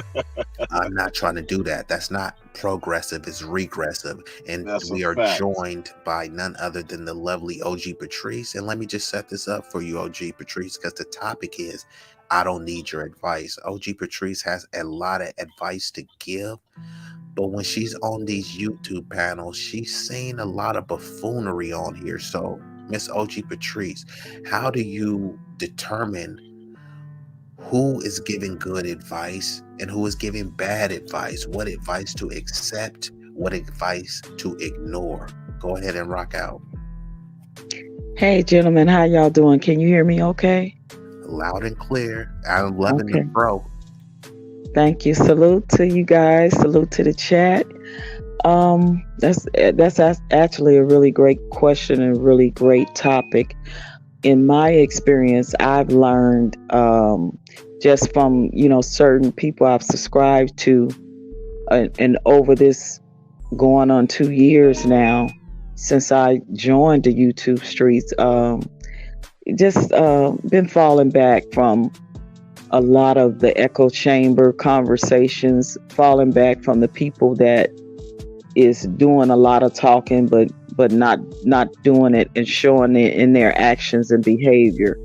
So I just been kind of falling back from that. I think people can come on here and get entertained, but it depends what type of entertainment and at whose expense you're doing the entertaining. You know what I mean? So, for me, especially over the last month, I've unsubscribed to some people that I just feel like I can no longer rock with because it's either the conversation don't pertain to me in my life, or it's an echo chamber, and I'm just tired of it, and I don't want to hear the same conversation. I want new, exciting, refreshing, rejuvenating, educational things that can teach us, and we can give advice on how to be a better people and a better culture and a better community. Those are the things that I'm interested in. Those are the things that I give advice on. Those are the things that I fight for in real life, in real time. So for me, it's just, I just decided to just fall back from channels that has been,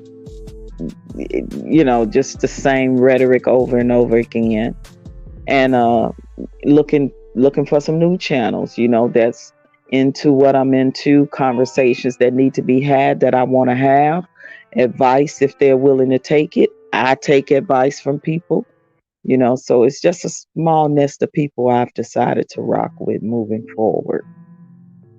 And I think that's best for your mental health. I think that's better for your spirit, because I had to do that too.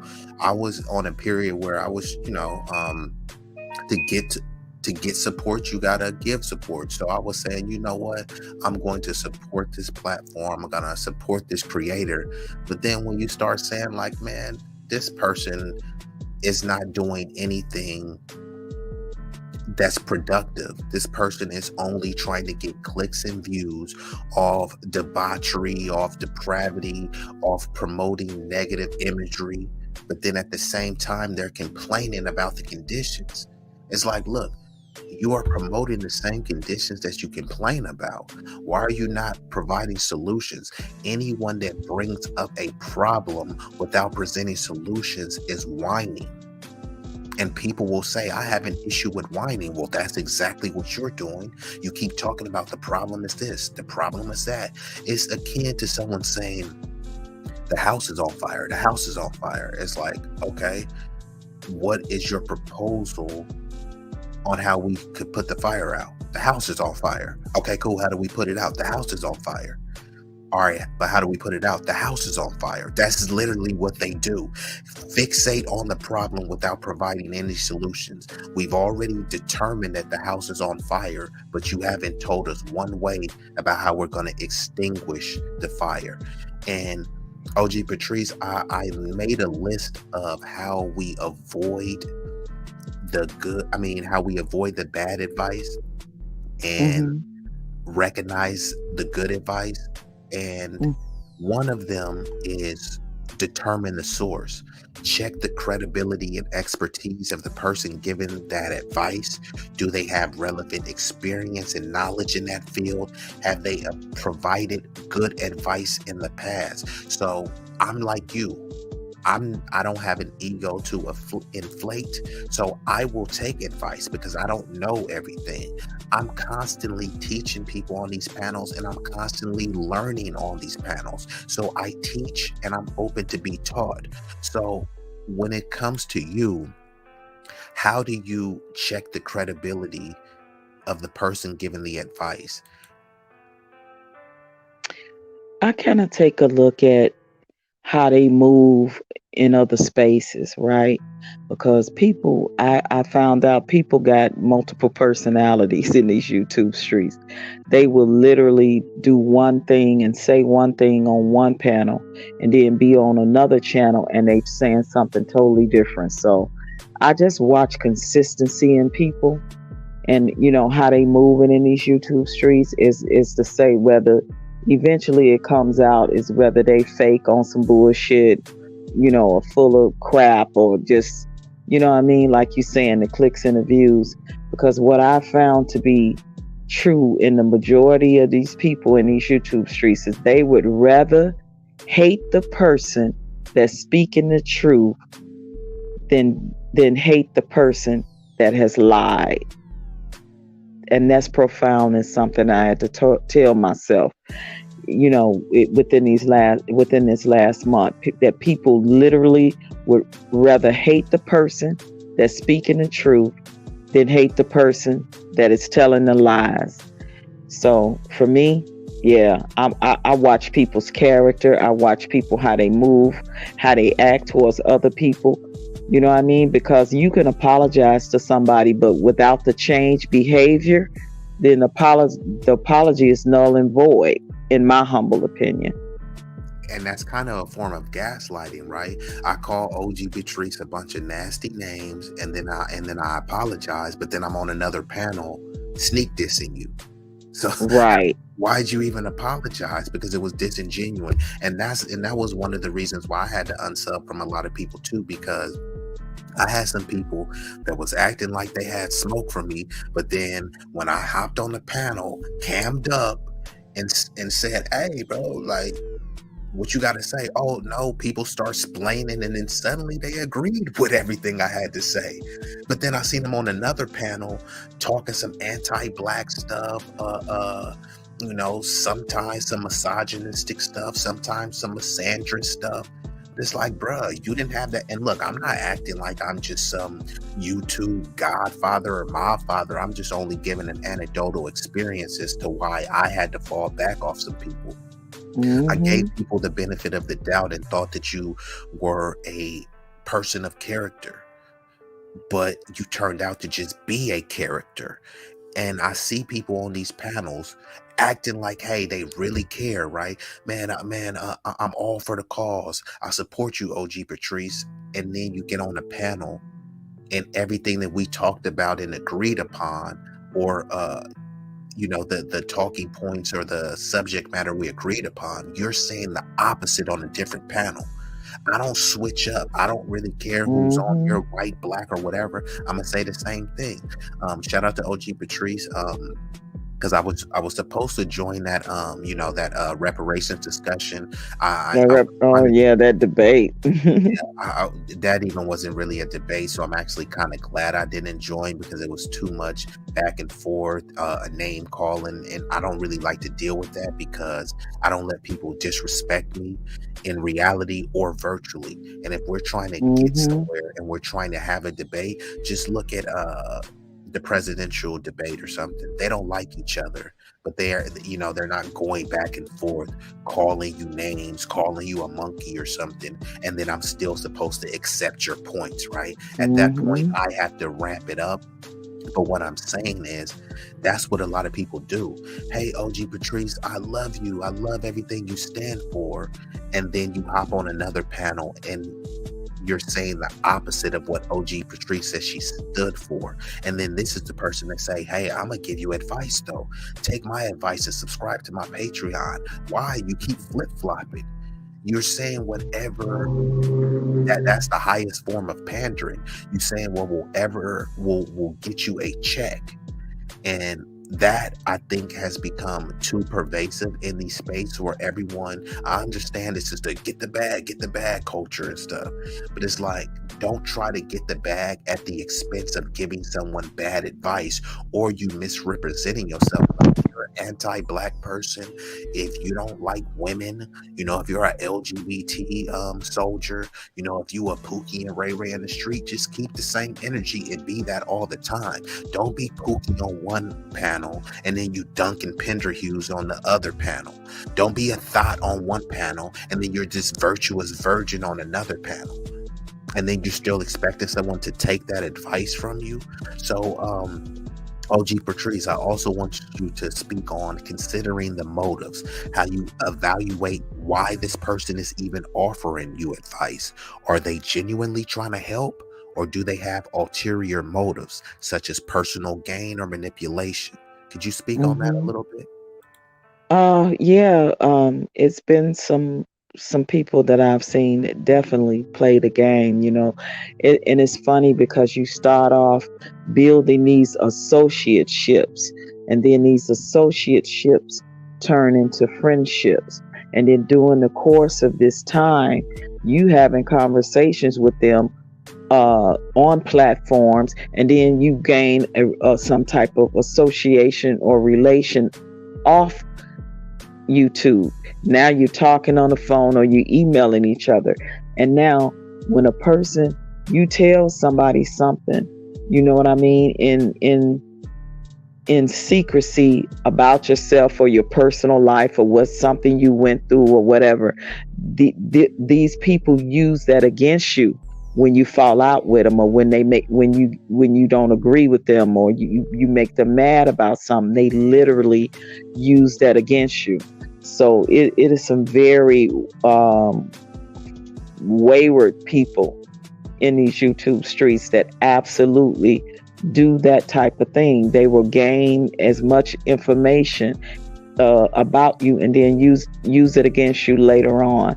And those are the worst kind of people, because I know people fall out. I got friends that I used to be friends with for 20 years and I've fallen out with them. They know my deepest, darkest secrets and I know theirs, but I would never. So that goes to show you the character of a person, because I would never tell that person the things that they told me about them. You know what I mean? So the character and the morals and the values of these people, it makes me wonder who raised them at the end of the day. You know what I mean? And another thing too, these YouTube streets are very cult-like, in my humble opinion. People are loyal to people that they really don't know. They think they know them because they met them once or twice or had conversation with them. People always bring their representative to the table. You know what I mean? They're not showing you the real them. They're bringing their representative. And I found out that people would literally, I met them, I had a conversation with them, and you really think you know them, but they really, really don't. Because you see, like I said on another panel, you know of them. Exactly, you know of them. You don't know them. Nobody really truly knows a person like that. You know what I mean? That only been around them a couple of times. So yeah, I just, And that's OG Patrice, you touched on a bunch of points that we talked about earlier, and I like the way you put it out there, because I was saying this is what someone does, right? If OG Patrice is hurting, right, and she needs to borrow or needs me to give her $100, and I say, you know what, OG Patrice is my dog, I'm gonna give her $100, and then it's all cool. But then we fall out, and then what about that $100 I gave you when you was broke? It's like, why are you even revealing that information? That exactly. Person, and that's what kind of people do with advice, right? OG Patrice, I'm just using you as an example. I'm not saying this is a scenario. OG Patrice may need some advice. And she confides in me, right, at a time of vulnerability, and I say, look, I got you, OG Patrice, because I love you. And then we fall out, and I'll say, and remember that time you came to me for advice and you was crying and you was doing this, and your daddy left you. I was like, now you weaponizing the advice. You know what I mean? You're weaponizing the advice that I seeked out and the advice that you gave. But what was the intent? Did you only give me the advice so you could throw it back in my face? Did you only let me borrow or give me the money so you could throw it back in my face? I've seen that happen quite a lot. You get very vulnerable, and next thing you know, you tell this person, I know about OG Patrice kids. I know about where OG Patrice lives. And then I take all that information that she confided in with me, and then I put it out to the public, a bunch of random strangers. That is really disgusting and pathetic to me. Yeah, it is. It's been a lot of buffoonery, on YouTube for people that are content creators that have a platform. It's funny, and it seems like, because you have to look at content creators, they are influencers as well.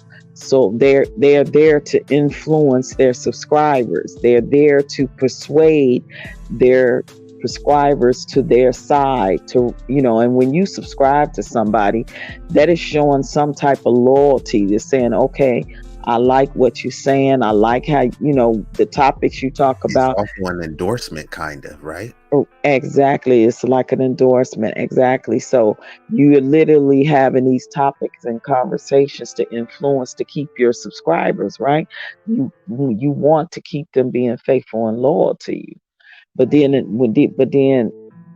when they looking at the nefariousness of some things you do, and they still rock with that, that's the part for me. Like, that's why I say nobody in these YouTube streets can talk about the next person. Behavior that you're alluding. That's the cult. Exactly. That's the cult-like behavior. And then they try to talk about how somebody else did something nefarious when they're the ones doing the most nefarious things. It's the hypocrisy in that for me. It's because, you wanna out somebody else, but you don't want to talk about what you did or what you have done. Just because it may be have done, behind the scenes or whatever, but you're still doing it. You know what I'm saying? And matter of fact, you doing even worse than the person you talk about doing. So when it's on both ends, we got to call a spade a spade. But it's a cult-like following in these YouTube streets. And it reminds me so much of the entertainment industry. It really does. And I just say, that's why I don't want a channel. Glad I don't have a channel. I like coming on certain panels that I come on and rocking with certain people, but that circle has gotten smaller and smaller. I literally think I've unsubscribed to about 4 channels within the last couple of weeks. And it's going to keep getting smaller and smaller because I'm just tired of the echo chamber conversations. What women ain't doing, what men ain't doing, what women should be doing, what men should be. And none of that applies to my life if you're not giving good, solid things to talk about without downgrading someone, without diminishing someone, without disrespecting someone, without depleting someone. It's any way you can talk to a person and give advice without having to, say this about black women or this about black men. And that's where we missing the mark. If we can't communicate and have healthy conversations, then what's the point? Correct. Then and that's where they lose me, because people are giving advice, and that's why I was talking about the motives of the advice. What is your motive? If your motive is just to get more clicks and views and money for your pocket, why should I help that? Because all you're gonna do is get richer, and then your anti-blackness or you being misogynist, misandrist, that's only going to ramp up, because that's how you were successful, right? You made your coin off of disparaging black people or disparaging other groups. So in order for you to keep the money gravy train rolling in, you have to continuously do that. I'm not going to subscribe to that. I'm not going to donate, promote that, or anything like that. And when it comes to the cult type of behavior, some people will act like, hey, we want we want to hear different opinions, but as soon as you have a different opinion, what do they say? If I hear some black, and look, I hold both. Well, let me say this. I criticize people equally, right? But when it comes to accountability, only you could truly hold yourself accountable, right? So some people will say, if I get on a panel and I have a smooth discussion, they'd be like, oh, you were simping. So because I didn't call this chick a bitch, I was simping? Like, bruh, I've had way more chicks do way more for me than any of these dudes have had. And that's why I know that these dudes don't really be having the interactions with women that they say they do, because if you're not tearing down a chick, they'll call you a simp, right? And then if you're standing up for men, then they're like, oh, gee, Patrice is a pick me, like, because I'm standing up for the good men in the community. Like, there's some thoughts out there, but I'm not dealing with them. So I'm trying to big up the women that are not thoughts. And then you want to just keep talking about, yeah, but she was a stripper. Yeah, but I'm talking about the ones that wasn't strippers. And then I hate when people even bring up points like that anyway. Pookie and Ray Ray did this. I'm like, you got 5 kids by Pookie. You know what I mean? Oh, this chick a hoe. It's like, but you smashed her multiple times. So what are you complaining about what you enjoy? Or but even if you're talking about a woman that has had a boob job or a butt job or whatever she's had, that's the choice that she made for her life and her body. But we have gotten to the point where we literally do shame people. And the thing about it is, why are you worried about it and calling that person out for having a fake ass and a fake booty? It deep down inside, is that really the woman that you want, or the woman you wish you could have? I mean, we got to be real about these men that are calling out certain things in women, and they constantly pound on that subject with the woman, the thought, the 304, the boob job, the fake this, the fake that, and da da da da da da. But okay, so if you don't have those type of women in your life, why do you keep talking about the same thing over and over again? Do you really deep down inside wish you had a woman that looked like her? Do you really wish you had an IG model? Do you really wish you had a stripper for real that got a pole in your bedroom? I mean, come on. Everybody got a past. Everybody have probably done things in life they regret. But but them be the main people that get on panels or get on their channels and constantly have the same conversation, regurgitating over and over again, talking about the women that they say they don't want instead of talking about the women that they do want. Yeah, no, I agree, and I'm coming straight to you, Great Pill Podcast. Let me just make sure, Big Rig Slaps, I didn't want to leave you out the discussion. I know you just chilling, man. Did you have anything to add in, or you just... Nah, go ahead to Great Pill. Let him go ahead and do his thing. All right, cool, yeah, and just like to OG Patrice's point, it's like, look, bro, won't you talk about the chicks that you do want? All you spend the time, oh, this chick for the streets. Yeah, but why would you care? If she's for the streets and you don't deal with chicks like that, what are you complaining about? Oh, when you start digging into that, then you see that you actually do desire these chicks for the streets. So if you want a chick that's for the streets anyways, like, what are you complaining about? You're complaining about what you're actually pursuing? that's really goofy to me. What's up with you, Pray Pill? Go ahead and rock out, unless you need me to formulate a question for you. Oh, actually, hold on. Let me read this comment. Because salute to Noble again. One more again. He is serving. I forgot what branch he said. I think he works with the Israeli forces, but he says OG Patrice has a lot of good points. A lot of people won't speak to me because of the job I have. So because he's saying he's a military man, a lot of people won't speak to him. I'm sure there's various reasons for that. I'm not saying whether they are good or bad, but some people will say, hey, look, you're a cop. I don't want to, man, I don't talk to pigs, F12, or, oh, she's a stripper, man. I can't deal with strippers. But it's like, bro, you be watching Bang Bros all the time. It's like you watching a bunch of chicks twerking and booty shaking all the time. But then you're against strippers? Like, what are you talking about, bruh? Go ahead, Grey Pill. Actually, I think Grey Pill, I think you in the Matrix, bro. You froze up.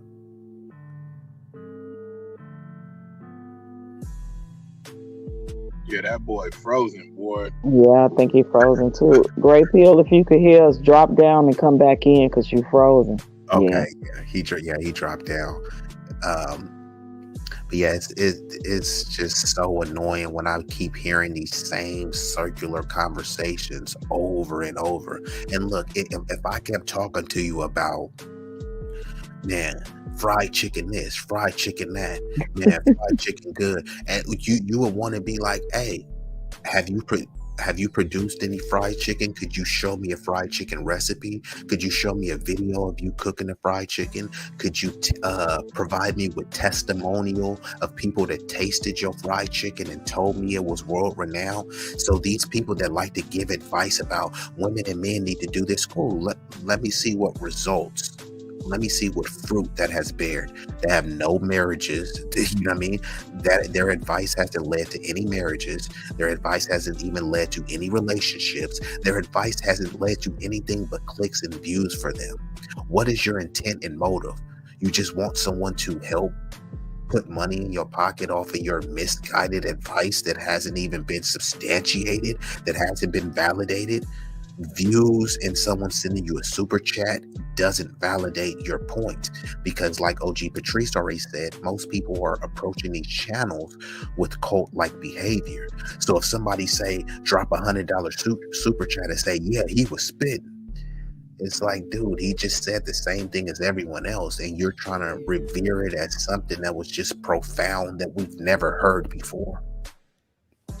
And the most cowardice people are the ones that do shit behind the scenes.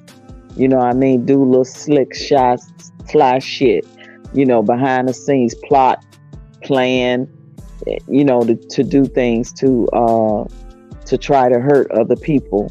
And that's the sad part. But with the whole regurgitation and echo chambers of the same thing when it comes to the gender wars, like I said, if I'm a woman that is looking for a certain type of man, that's the man I'm going to be talking about, because I'm going to want what speaks out my mouth to come to fruition. So if I'm constantly talking about Pookies and Ray Rays and Dusties, what do you think is going to attract to me? Pookie and Ray Rays and Dusty. Because that's what I'm regurgitating. I'm a strong believer in what comes out your mouth comes back to you. So if I know that I don't want a man, and this is true, I don't want a man that smokes. I never have dated men that smoke, and I never will. So why would I constantly be talking about men that smoke? Why? What purpose is that serving me to constantly talk about men that smoke? That's not what I want. So that is not in my mindset. I'm going to talk about the man that I want that don't smoke. So it's kind of baffling to me of the same echo chamber conversation about the 304s and the thoughts and the baby mamas and single mamas, and yeah. And most of them probably come from single parent households themselves, you know, and it ain't the end of the world if there has been a single mother that raised a child that turned out right. But all I hear is about the single mothers that got children that bad as hell, and their children are in jail, or their children, grow up to be horrible human beings. And there are plenty single moms that raise their children that are good children. Correct. But they ain't having them conversations, because I'm one of those mothers. I was a single I'm gonna say I was a single woman, because my son's father, even though we were together, he was overseas serving this country, he still was co-parenting with me every chance he got. So I'm gonna never say I was a single baby mama. I was co-parenting always with my son's father. But them are the conversations they not having. Even if there was a single mother whose kid father wasn't around, but that kid turned out to be a good kid. It's plenty of those kids in the world. Why ain't they uplifting them more? Correct. And then before I go to Great Pill, this is another thing too. There's plenty of kids that were born with both parents in the house, and then they turn out to be mass shooters. They turn out to be drug dealers. They turn out to be drug addicts. But nobody talks about, man, he came from a family that was intact. See, people don't want to talk about that, just as well as they don't want to talk about the success stories of some single moms. I think the conversation should be balanced. You can say the detriments of being raised in a single parent household, but then you can also celebrate and say, hey, despite these odds, these people succeeded. You know what I mean? So I think the conversation needs to be balanced versus biased. And too many times it's a biased discussion, not balanced. All right, it looks like you good to go. The Great Pill podcast is in the building. What's up with you, bro? What's going on, man? Go ahead. Hey, Great Pill. How you doing? I'm good, lady.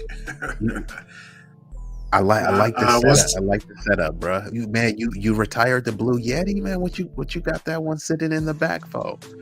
Oh, that's it's just in case, man. I might get my passport one day, and I gotta take the Yeti. Okay. The passport pill got you. Go ahead. Wait a minute. Great Pill. I'm waiting on my passport to come back right now. I think I'm gonna be a pass pro sis. I think we should start talking about the passport sis. I think I'm gonna start gathering some women together, and we're gonna be the passport sisters. I already had that conversation. I already had women on my end and had the conversation when the whole passport bros thing came out. So just like when they was talking about the men, I know there's women that does that too. So it is what it is. Yeah. Oh wow. Okay. Yeah. So when we hear those, for me, when I hear the echo chamber of, I don't never hear this, I don't never hear that, I'm like, well, come on to the Great Pill podcast. Come on to the Great Pill podcast. But no. Okay, so Great Pill, let me ask you this. Have you ever had a topic on single mothers that have raised good children? Because I have not seen nobody talk about that. All I hear them talk about is a single mother that got baby mama that got all the kids and they bad as hell and they this, that, or the other. Mm-hmm. It was one mother that she said that it was a collaboration of certain things, right? But it turned out to a relationship conversation. So it was one woman. I felt like it was what if things would have changed, and if I knew that person personally, I was like, dang, she'd have been like the perfect woman for me. So she said that she married a guy for 10 plus years. He was pretty much what they call the broken dusty. She helped him with his resume, helped him with his job, even got him a high paying job, everything else, even to the point where she had leveled him up to where he was paying more than her, and he didn't do nothing, and he still effed it up. And she stayed with him for the whole 10 years. And people in my life that I knew, they said the same thing. Like, oh, I stayed with one guy for 13 some years. I stayed because of this. I stayed because of that. He just never did anything. Or one was an addict. One was smoking. He got multiple kids, but he stayed because of the kids. He stayed because of this. All the talk points YouTube says and people saying those narrative. And it just never come out well for them. So, yeah, so I do have those conversations. I had a conversation with prostitute. I had a conversation with, just a whole multiple stuff. But yeah, so anything if I hear little gray areas like, that's not true. And I was like, hey, let's have a conversation. And I'll weed out find those people and we'll have that good conversation. So, yeah. Okay. Other than that, what's the topic of the day, Big Eazy? Hey, Big Eazy. We're gonna do this like lifelines. I'm gonna make it you the only person who would ask me to come up, and I come up for you, sir. Hey man, I'm grateful because I know you got a lot of knowledge and you give the balance and pun intended. You talk about the gray area that people tend to skip and overlook.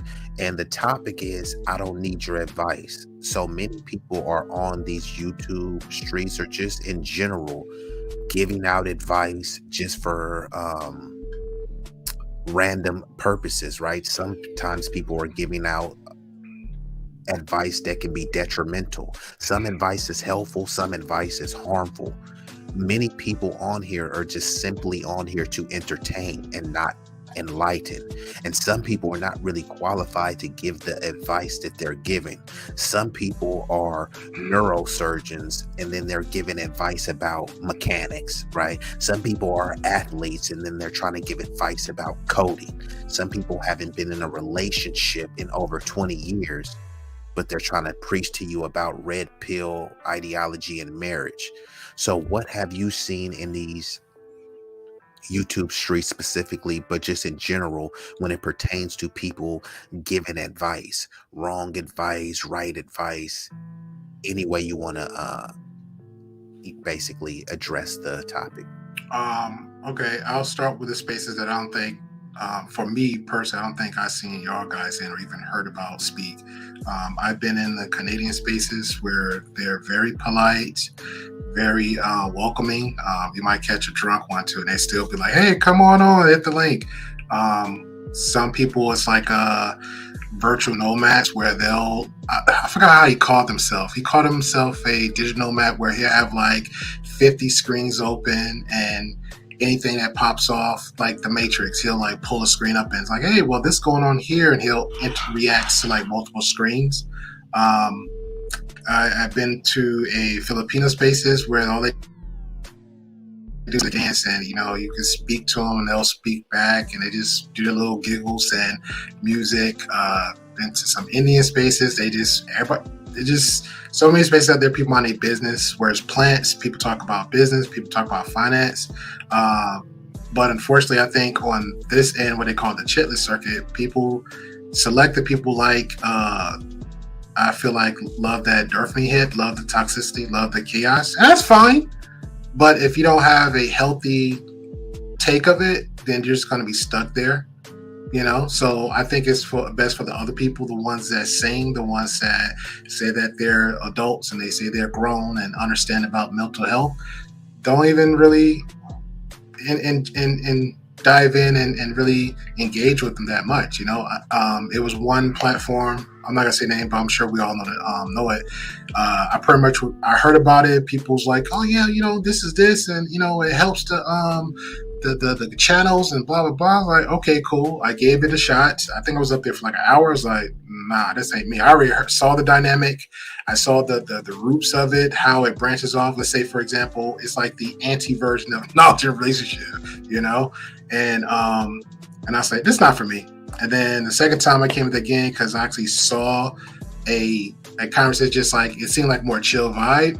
And I came up there, I tried it, and I said, all right, overall, it's like it wasn't for me, and I left like that. The only good thing came out of it was one guy emailed me saying, hey, I like how your vibes is. I happen to catch your channel and I like your direction going. And he wanted to either be on a podcast and learn YouTube.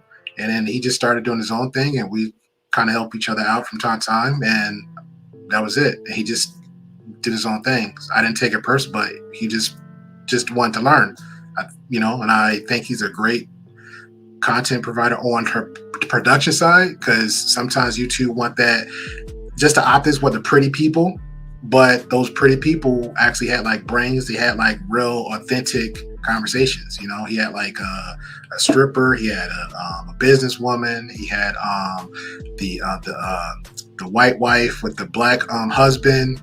He had all that little dynamic, so it was pretty cool.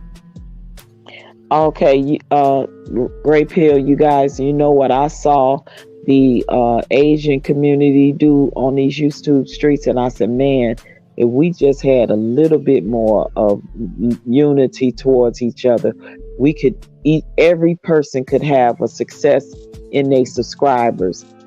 I went on one of the Asian people's channel, and my sister that has a channel on YouTube, she was rocking with them on their panels. Do you know what they do? They all plan and get together for that new YouTuber, and they all flood them with their subscribers. I mean, they was coming like 40 going north. It's like a chain reaction, and they got her numbers up almost in that's a network, one night. Mine happened like that. I think like 8 months ago, but I had like I'm gonna call them Voldemort that derailed me for a minute, and it's cool. But it's a space called because they have the beef sector. That I seen MO3 sector. I seen a mom sector. I seen a bashing sector. The 90-day they call it 90-day sector, but it's like anybody that's fans of the 90-day fiance show. So they got the 90-day sector, but the bashing sector is worse than the beef sector, because those people it's not what we call beefing, or what we call doxing, they call real lifing. What we call doxing, they call like really bringing receipts. Like they're getting out social security card numbers, court documents. Like, I mean, they bring it all out. Like, and then they'll stay on the neck. But I don't want to say people's criminal records. And they literally stay on your neck. Like, it just be the one stream of I hate OGPatrice. It'd be like, I hate OGPatrice. Okay, I'm done. Big slap, you good? All right, okay, he gonna go on talk about OGPatrice, a whole more content for 6 or 3 hours. Okay, I'm about to go off. B-Eazy, you next? Okay, cool. Then B-Eazy, then me and Big Red might hop over there for a minute in the chat, and then we go. But at the end of the day, when I'm done, I instantly got 2 to 5K views. Big Red got 3 to 5K views. Big Eazy got 3 to 5K views. So that's pretty much how they do. And they stay in their own little, when they say they got their community, they stay in their little tight community. And here's the crazy part, which when I hear in the spaces that we're familiar with, because I always hear the black and white conversation. To me, it annoys me, because I'm like, it's not always black women, it's not always black men, it's not always black and white. It's literally just, especially when it comes to relationship, is individual cases, right? So when I hear those, I always talk about the black woman or just the black race, but I'm like, no, I literally been in a space, and I'm speaking of the bashing sector, where it's pretty much 98% all white women literally just go ham on one another, and they stay in their own little bubble. They don't go outside, they don't go nowhere. If they drive in their car, they talking smack about you the whole 2 hour where they going to whatever little, before they go to the golf course or whatever they going to, If one is running their mouth, I remember one chick, I forgot what her name was, but she showed her whole walk-in master closet, and she was just not even really bragging, but just like, yo, you can't tell me what I do. I got like 300 bag this, 300 bag that. Oh, oops, I found a knot in my purse. Oops, here's my Glock over here. So it's like, there's so many spaces out there. People just need to learn how to take the time out and just branch out. You don't have to be in that same space. And then I heard what you said about the friendship part. Trust me, I had a boo-boo one time, but to me, once is enough. I had I don't want to say encounter, but I don't know, maybe this is me, because I try to, I guess I relate to, it's a little bit real life with YouTube, like I think B-Eazy was saying it. If I'll come off here like maybe you don't have each other's numbers. I wouldn't say we're friends, but I think, we come off like instantly respect. That's it, instantly respect. So we're going to keep respecting each other, keep respecting each other, keep respecting each other, right? So if you call me fam, I'm calling you fam.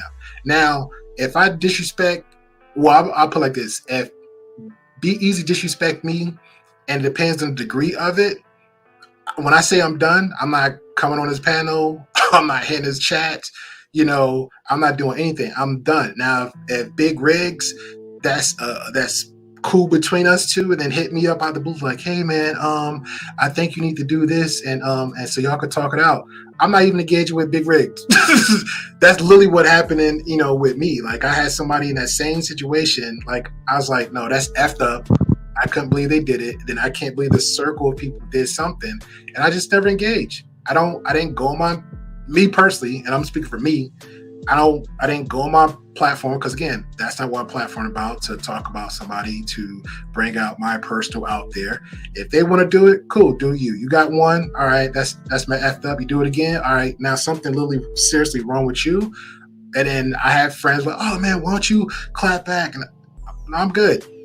And I'm talking about YouTube people, real people that actually knew me. That's like, I think like 25% of my subscriber count, because they're usually, when people start their YouTube channel, they always like, hey man, here's my channel, to give out to friends and family. So I'm always, if I stream, I'm generally streaming from my Facebook account with my YouTube. So literally everybody that's on my YouTube, my Facebook page is my personal account. People actually know me, work with me, live with me, hung out with me, ate with me. So if something comes off in the side, hell, even some few gamers I got cool with since back in, since PlayStation 2 was out for Star Wars. That's way back. But that's the old gamers out there. So if something comes up that's disrespecting me, they'll come up like, yo, that's a lawsuit. Okay, thank you. Or, yo, I just happened to come across this. They don't go through the whole conversation. You know what I'm saying? Even with one of my homeboys, I didn't have to go through the real conversations. Like, yo, he's like, we cool peoples. So they in and out. I was like, they out. All right, in the story.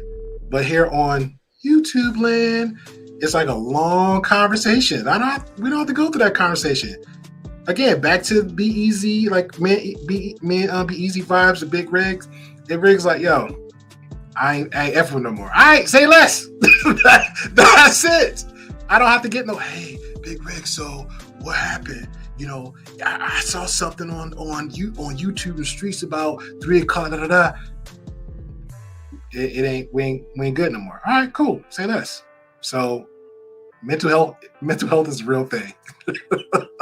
That is so true, because the content creator can say something about somebody on their platform, and just because they got a large platform and they influence the subscribers, these people can not even know you, but they can sway over and say bad comments and say things about you, just because of what that content creator is saying about you.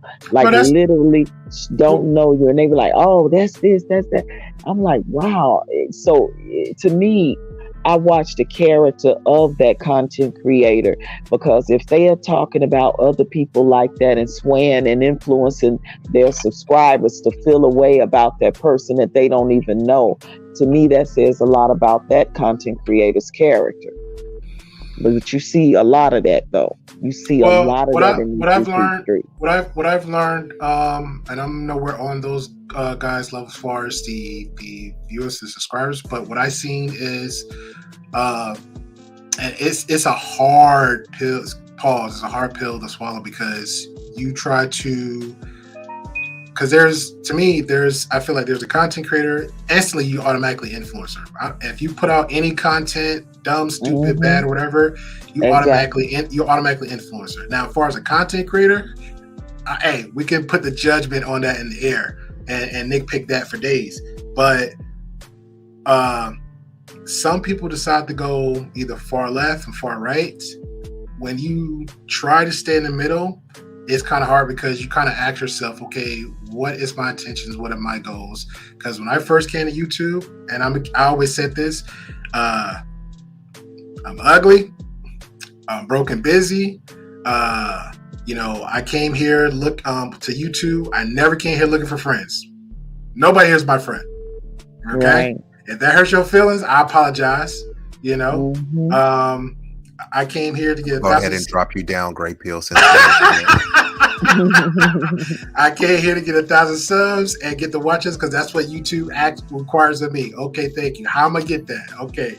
And I went from there. I never even wanted to do live platform. My whole goal was to do pre-recordings. You just know me as literally I'd have been a character. Hey, and I'd have been it. But unfortunately, live podcasting had me interact with more people like y'all guys. It's like, okay, I kind of know this person a little bit. I kind of know that person a little bit. Okay, I got to understand this one. They got to understand me and go through the whole rigmarole.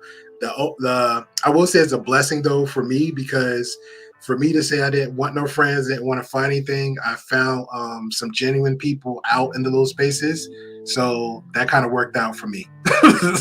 That's it, Cool. Yeah, no, I agree with that. And that's what me and OG Patrice was talking about earlier. Many people think, hey, I know Great Pill Podcast. No, you know of him. And I understand if people subscribe to your channel, I'm just using you as an example, and then they watch you and see your personality and mannerisms, and they do it enough, they actually start to think that they know a Great Pill. But then if I start saying, oh, well, what block did he grow up on? What school did he go to? What's his middle name? What's his favorite food? What is girl? It's like, well, I don't know any of that stuff. All right, cool. What type of video games does he like? What's his favorite? And then you just keep going down the list. It's like, bro, you don't know anything about this dude, but you're saying, or this woman, but you're saying they're his friend because you like their content. And sometimes I'll use athletes for example, right? When you look on the basketball court, you'll be like, oh, I like Charles Barkley. I remember he grabbed a bunch of rebounds. He was good at shooting threes. Then you hear him talk, and then he'd be saying some anti-black kind of Sambo stuff. But then now you acting like you know Charles Barkley. No, that's who. If you known Charles Barkley, you would have already known that this was a part of him. But you got fixated on being entertained by Charles Barkley because he was shooting and dunking and stuff. And that's what they'll do.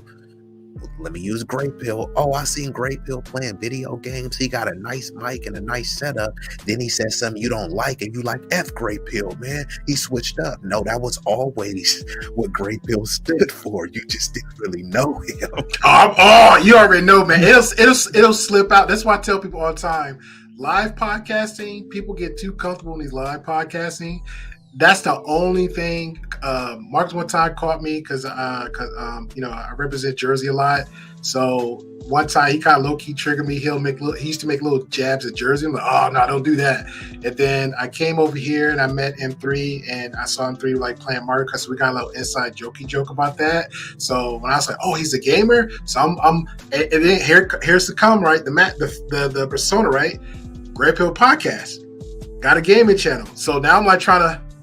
Great Pill Podcast, and M3 like talking about the games like it's coming out, and I just spoke my piece, and we had like a little friendly little rah back and forth, and that just been our thing. So, and one time I think E and some other platform members was on here, and we just happened to have a casual conversation about gaming, and I just got excited, and I went in on everybody like, hey, I'll take all y'all on, let's go, because on that end, that's me all day. I feel like I'm a savage. I'm literally a gaming Raw B.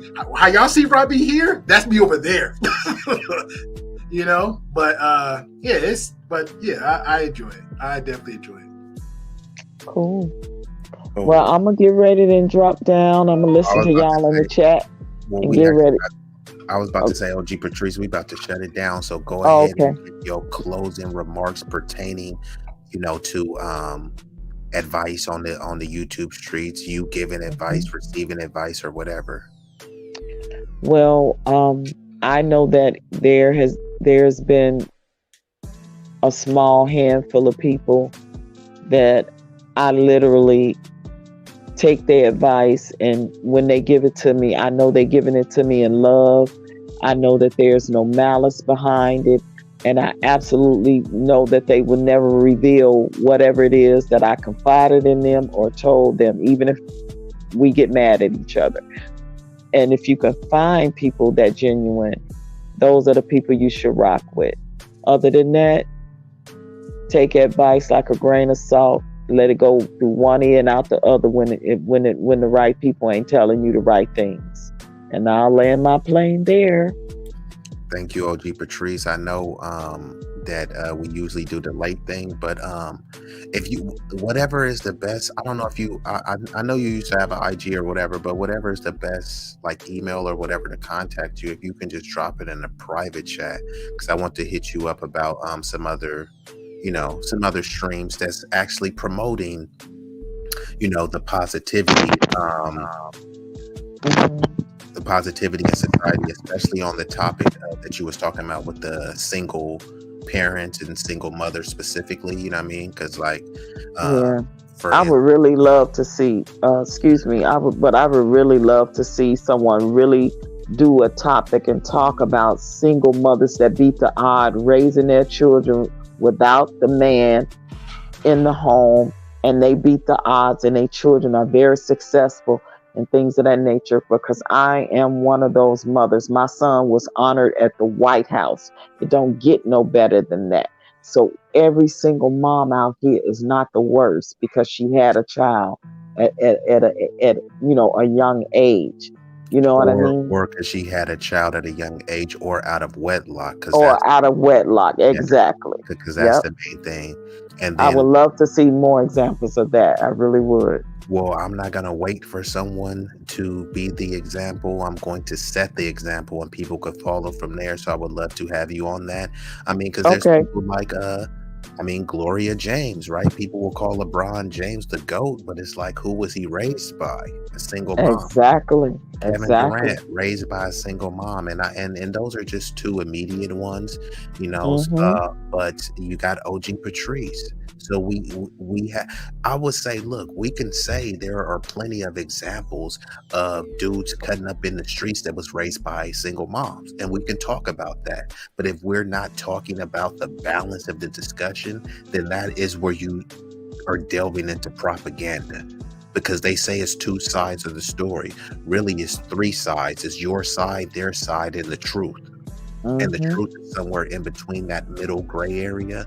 So we need to talk about that instead of like trying to just avoid it. So that will be a dope stream. So if you can just drop that info on the chat, I'll definitely start working on that, OGPatrice. And salute to you and thank you for coming by and your contributions to society. You could have raised a thugged out miscreant that was tearing up and terrorizing society, but you raised a productive citizen. I think their salutations are in order for that. Yeah, thank you. I appreciate that, because when the man is in the service, my ex, my son's father, he missed a lot of time with him, but I never felt like he was an absentee father. You know what I mean? He was taking care of us when all through the time he was in the service, and every chance he got, he came home, he would spend weekends or the week or whatever with my son, just him and my son. So I would never say I'm a single baby mother, because my son's father and I definitely co-parent, even though we never married. You know what I mean? And we have a good relationship right to this day. And I thought about actually interviewing him. I'm gonna see how you feel about that. But I thought about actually interviewing him and talking about that experience, because this is another thing that I never, ever did to my son's father. I never put him on child support, ever. So when you got the type of relationship and communication and you can work things out and get along, I would rather do that than to put that man in the system. You know what I mean? Women don't understand the impact of that a lot of times if they really have a good man or a good father. And just because he may not have been a good man to you, don't mean he gonna be a lousy father to his children. Yeah, no, I agree with that, OGPatrice. And so I'll definitely be in touch with you to set that up. Thank you for sharing that. No problem. You guys have a good night. You too. All right. Great Pill Podcast, you up, brother. Go ahead and give the closing remarks, shout out your channel, but speak on the importance of bad advice, giving good advice, whatever direction you want to take it. Bad advice, I would say, do your homework of people when you come into any spaces dealing with YouTube, Facebook. Anybody say they got the secret remedy or the plan or the know-how? Hell, because remember, even back in the day when they had what they still do, fitness coaches or the keto diet. They got like 50 keto diets. I don't know, just eat all butter. I don't know to eat all butter. Yeah. Paleo. Have you heard of the paleo diet? Yeah, I heard of paleo. I don't know what to do. Eat all butter to get it, or eat all one. I saw one guy something like, yeah, you can eat all donuts and bread. I was like, so I take the carbs, don't take the carbs. I don't know where I'm going with this. I just stick to water and veggies for the moment. Clean my system out. That's the bad advice to give good advice for. Do your homework on that. I wouldn't say don't trust everybody, but just listen. You know, like we said earlier, if they're saying one thing, because I heard a new somebody say, I'm a baby subscriber. Okay, you're giving yourself excuses. You know, watching the chat, watch the conversation, watch the platform, click on their links, go through all the little content, you know, you kind of vet it out a little bit, you know, and that's it. Even if it's a new person, I had one guy, I thought it was pretty cool. He did it. I happened to come on his platform. He was instantly already looking me up. And then as the conversation's going on, he said, yeah, man, you got great thumbnails, got great this. So asked me about my channel. I gave him my little pitch. After that, it's just up to you. The viewers, the subscribers, whoever, the chat people, go over there, check it out. If you like it, you don't. That's it. That's one reason I respect Brother Clarence, because he says this all the time. It is what it is. He's not gonna push nobody on you. Hey, you like it, you don't. That's it. As far as good advice with the conversations I came onto, mental health is real. I'm gonna say that again. Mental health is real. If you're on platforms complaining about somebody else, if you're on platforms doing multiple streams about somebody else, yes, they could be wrong. Yes, they could be the most horrible person in the world. But guess what? At the same time, if you're doing multiple streams of them, you are problematic too. Just keep that in mind. Understand, what would you do to this person if he happened to be in real life? Would you lay hands on him? Would it be a one and done? Or are you going to go Monday, I'm going to beat his behind or her behind, and Tuesday, I'm going to beat it? You're not going to do that. That's reality. You're not going to come out your door, walk up to a B-Eazy or somebody else and inflict physical harm to them Monday, Tuesday, Wednesday, Thursday, Friday. You're not. So why would you do it on a platform, especially if you're saying your platform is about balance, if you're saying your platform is about the betterment of men, if you're saying your platform is about betterment of women or the black woman or the black race, if you're saying my community, if you're saying all that, then clearly you're a big ass hypocrite yourself. Okay, it just don't add up. You know, every time I see a little toxic boo-boo stuff like that, I'm like, thank you, Lord, I'm so proud of my channel. Because thank you, Lord, I'm so proud of my channel. Thank you, Lord. I'm so proud of my channel. And also, knowledge relationship too, because I ain't hear no boo-boo out y'all neither. So it seemed like it works. If not, I would never be here. And I've had that same kind. Oh, and I will add another advice to this too, because I've done this. Even if you just find yourself being on a panel and it is toxic, and you know the drama about to kick off, hey, drop the F down, because I've done that. I even told the panelists, it was like, hey, who you? And I'm like, yo, I'm just here just to chill, have a conversation. And I come up, they already knew what I'm about, not the drama. As soon as stuff about to come up, and they'll tell me like, yo, hey, Gray, we're about to go ahead and say some stuff. All right, say less. I'll be in the chat. And guess what the chat doing? They're talking about the drama on the panel, me. So tacos, tacos taste real good.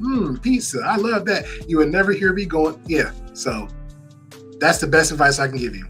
Avoid it as best you can. I get it. The tea is so good. You don't even want honey. I like honey. Y'all want the sugar. Y'all don't even want the brown sugar. Y'all want that white Coca-Cola. Y'all want that all in your tea. I get it.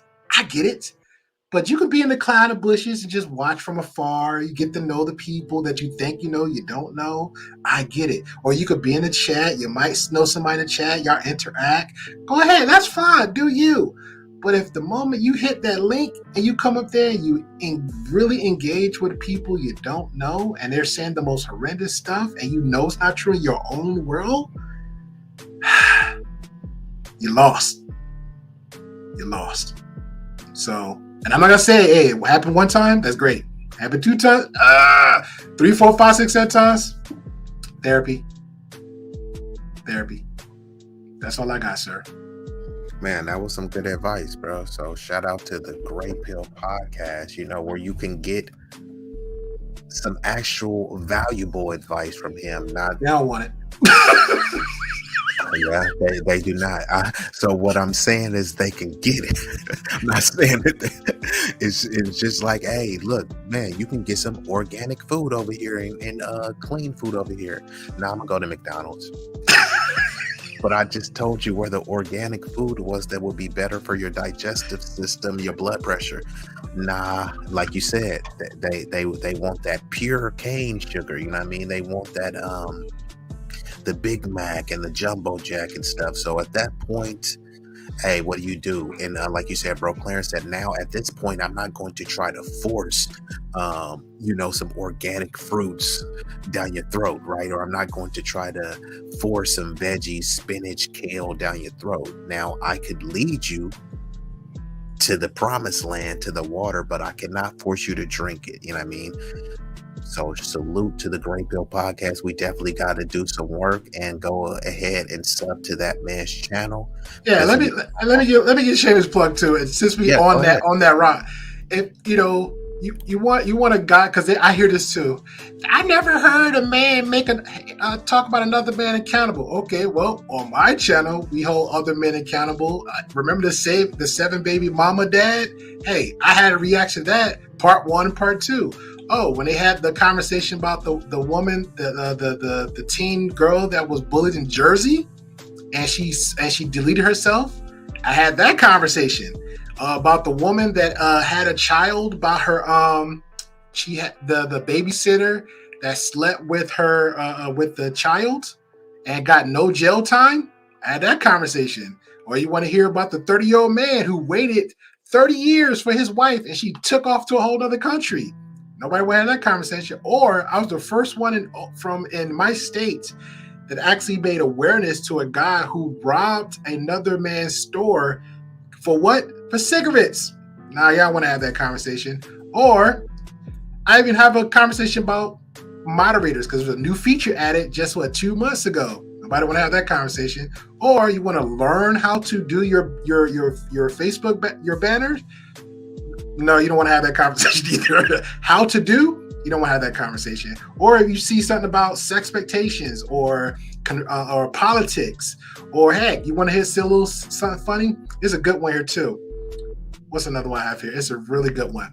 Or you want to find out a conversation about a mother who had to pull her child out of school because they was teaching this classmates about gender dynamics and definitions. They 6 and 12-year-old kids. That's actually news. The woman right now is still going through lawsuits about it, and come to find out, the government got involved to try to shut her down and close her out.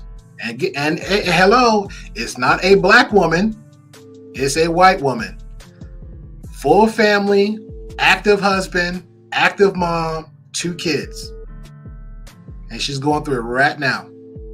But no one to hear that. We want to go on toxic sectors and yell and scream and watch other people and yell and scream. That's what y'all want to do. That's fine too. But every time I hear somebody say, oh man, I never hear a man do this. You had 1, 2, 3, 4, 5. I have them on my panel. Oh, I never hear the mothers and the mothers saying this. Guess what? Everybody y'all come, a lot of people in most of the same spaces had the people, especially the women I had in mind. They're all single mothers, highly educated, make great money, well balanced with their kids, the kids in the same boat, and they trap well rounded on both ends. But y'all want to have that conversation. Don't want to have that conversation. Don't even want to hear it. No, they don't. But you know what? You still got to keep putting it out. Oh, yeah. Oh yeah, when it's good, there's evil. When there's evil, there's bad. Correct. And yeah, you do got to be that counter, you know what I mean? You got to be that counterbalance, you know what I mean? Yeah. So salute to Gray Pill Podcast. And Big Rig, you got some closing remarks for us? Yeah, man, like always, another dope stream. You feel me? Appreciate you, Great Pill, popping up, man. You know, salute to you, man. Appreciate you. Anytime, Yeah, sir. be Anytime. easy. You know what it is, man. Short and sweet. I know Big Rig about to crash out, and you know I think I've said enough, and so I'm gonna just hit the visual. So Great Pill, I'm gonna go ahead and drop you down because I'm gonna just play these visuals, and then we up out of this thing. But you know I'll hit up Great Pill because we got some collabs to do.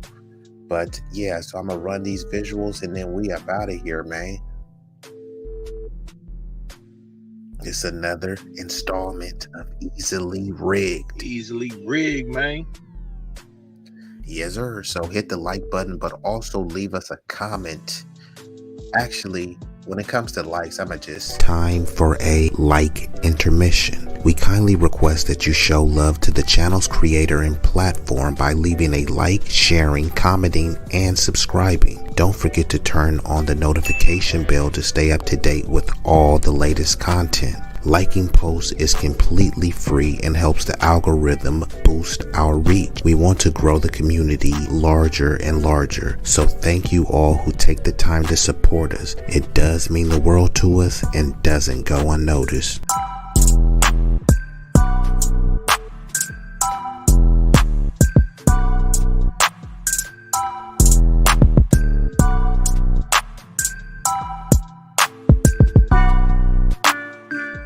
You are now tuned in to another installment of Easily Rigged. B-Eazy Dat Dude, Big Rig Slaps in the building.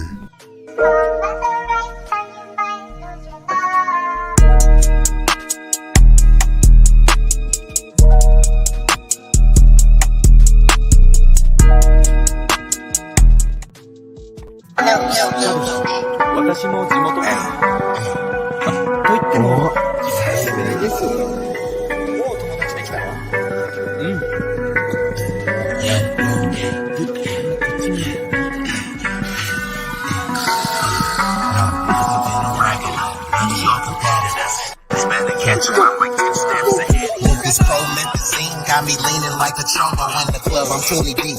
I don't be riding solo. Pull some bad they vanilla and cocoa. They wanna take some photos when we kick it out in Soho. Chicks is showing tits and popping pussy for my promo. Told them like juvenile, baby moving for me slow mo. Then I'm right back to the block, cause I keep getting moto. I be flipping, not shrinking. I don't give a fuck about no. This nigga name ain't D-Lo, but these bitches stacking this bread forever be my stilo. This is B-Eazy Dat Dude in the trap making packs move. If I ever go broke, then I'm about to pull a move. Since a nigga healthy, I don't even gotta worry with my some Fiji and tandoori and chicken curry. That isn't as really in me. My game international. I design my own clothes, so I be always looking fashionable. Here's a couple facts about me that y'all didn't know. Some of y'all be getting bread, but I be getting bigger, dog. I got bigger than the whole.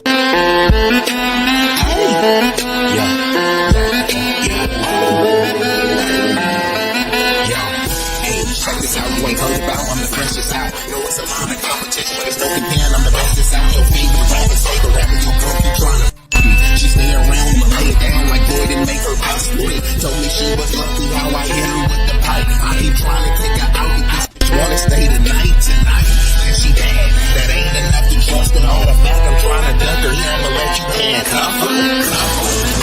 More than where I say her, I'm a true nigga player. All about my paper, so that's why I grind to get it. My money stacks is in it, almost look just like a ninja. See, I rock them on chain.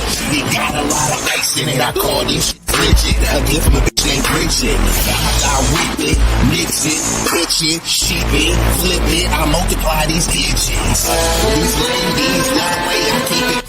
So they willingly gon' hit the straw and get my hands on my choice. Never force on, I hit my tongue, break down and roll up and twist my trail. Running long switches, gotta hit the niggas though. Please subscribe to the channel for more exclusive content.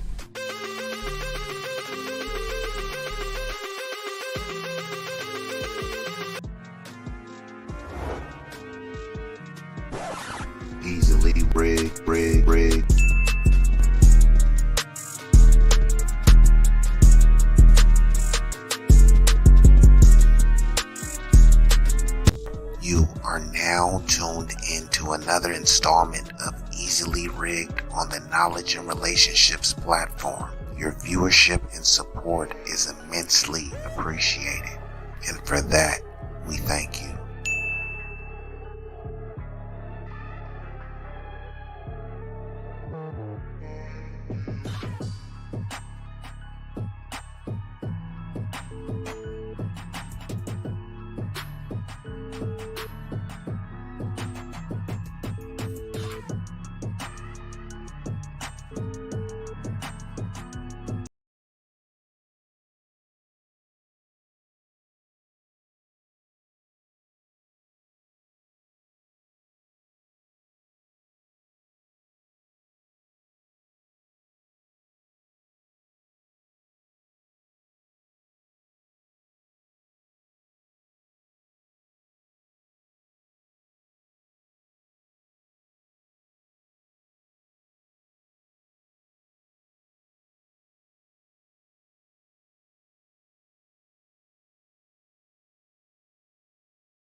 Knowledge and relationships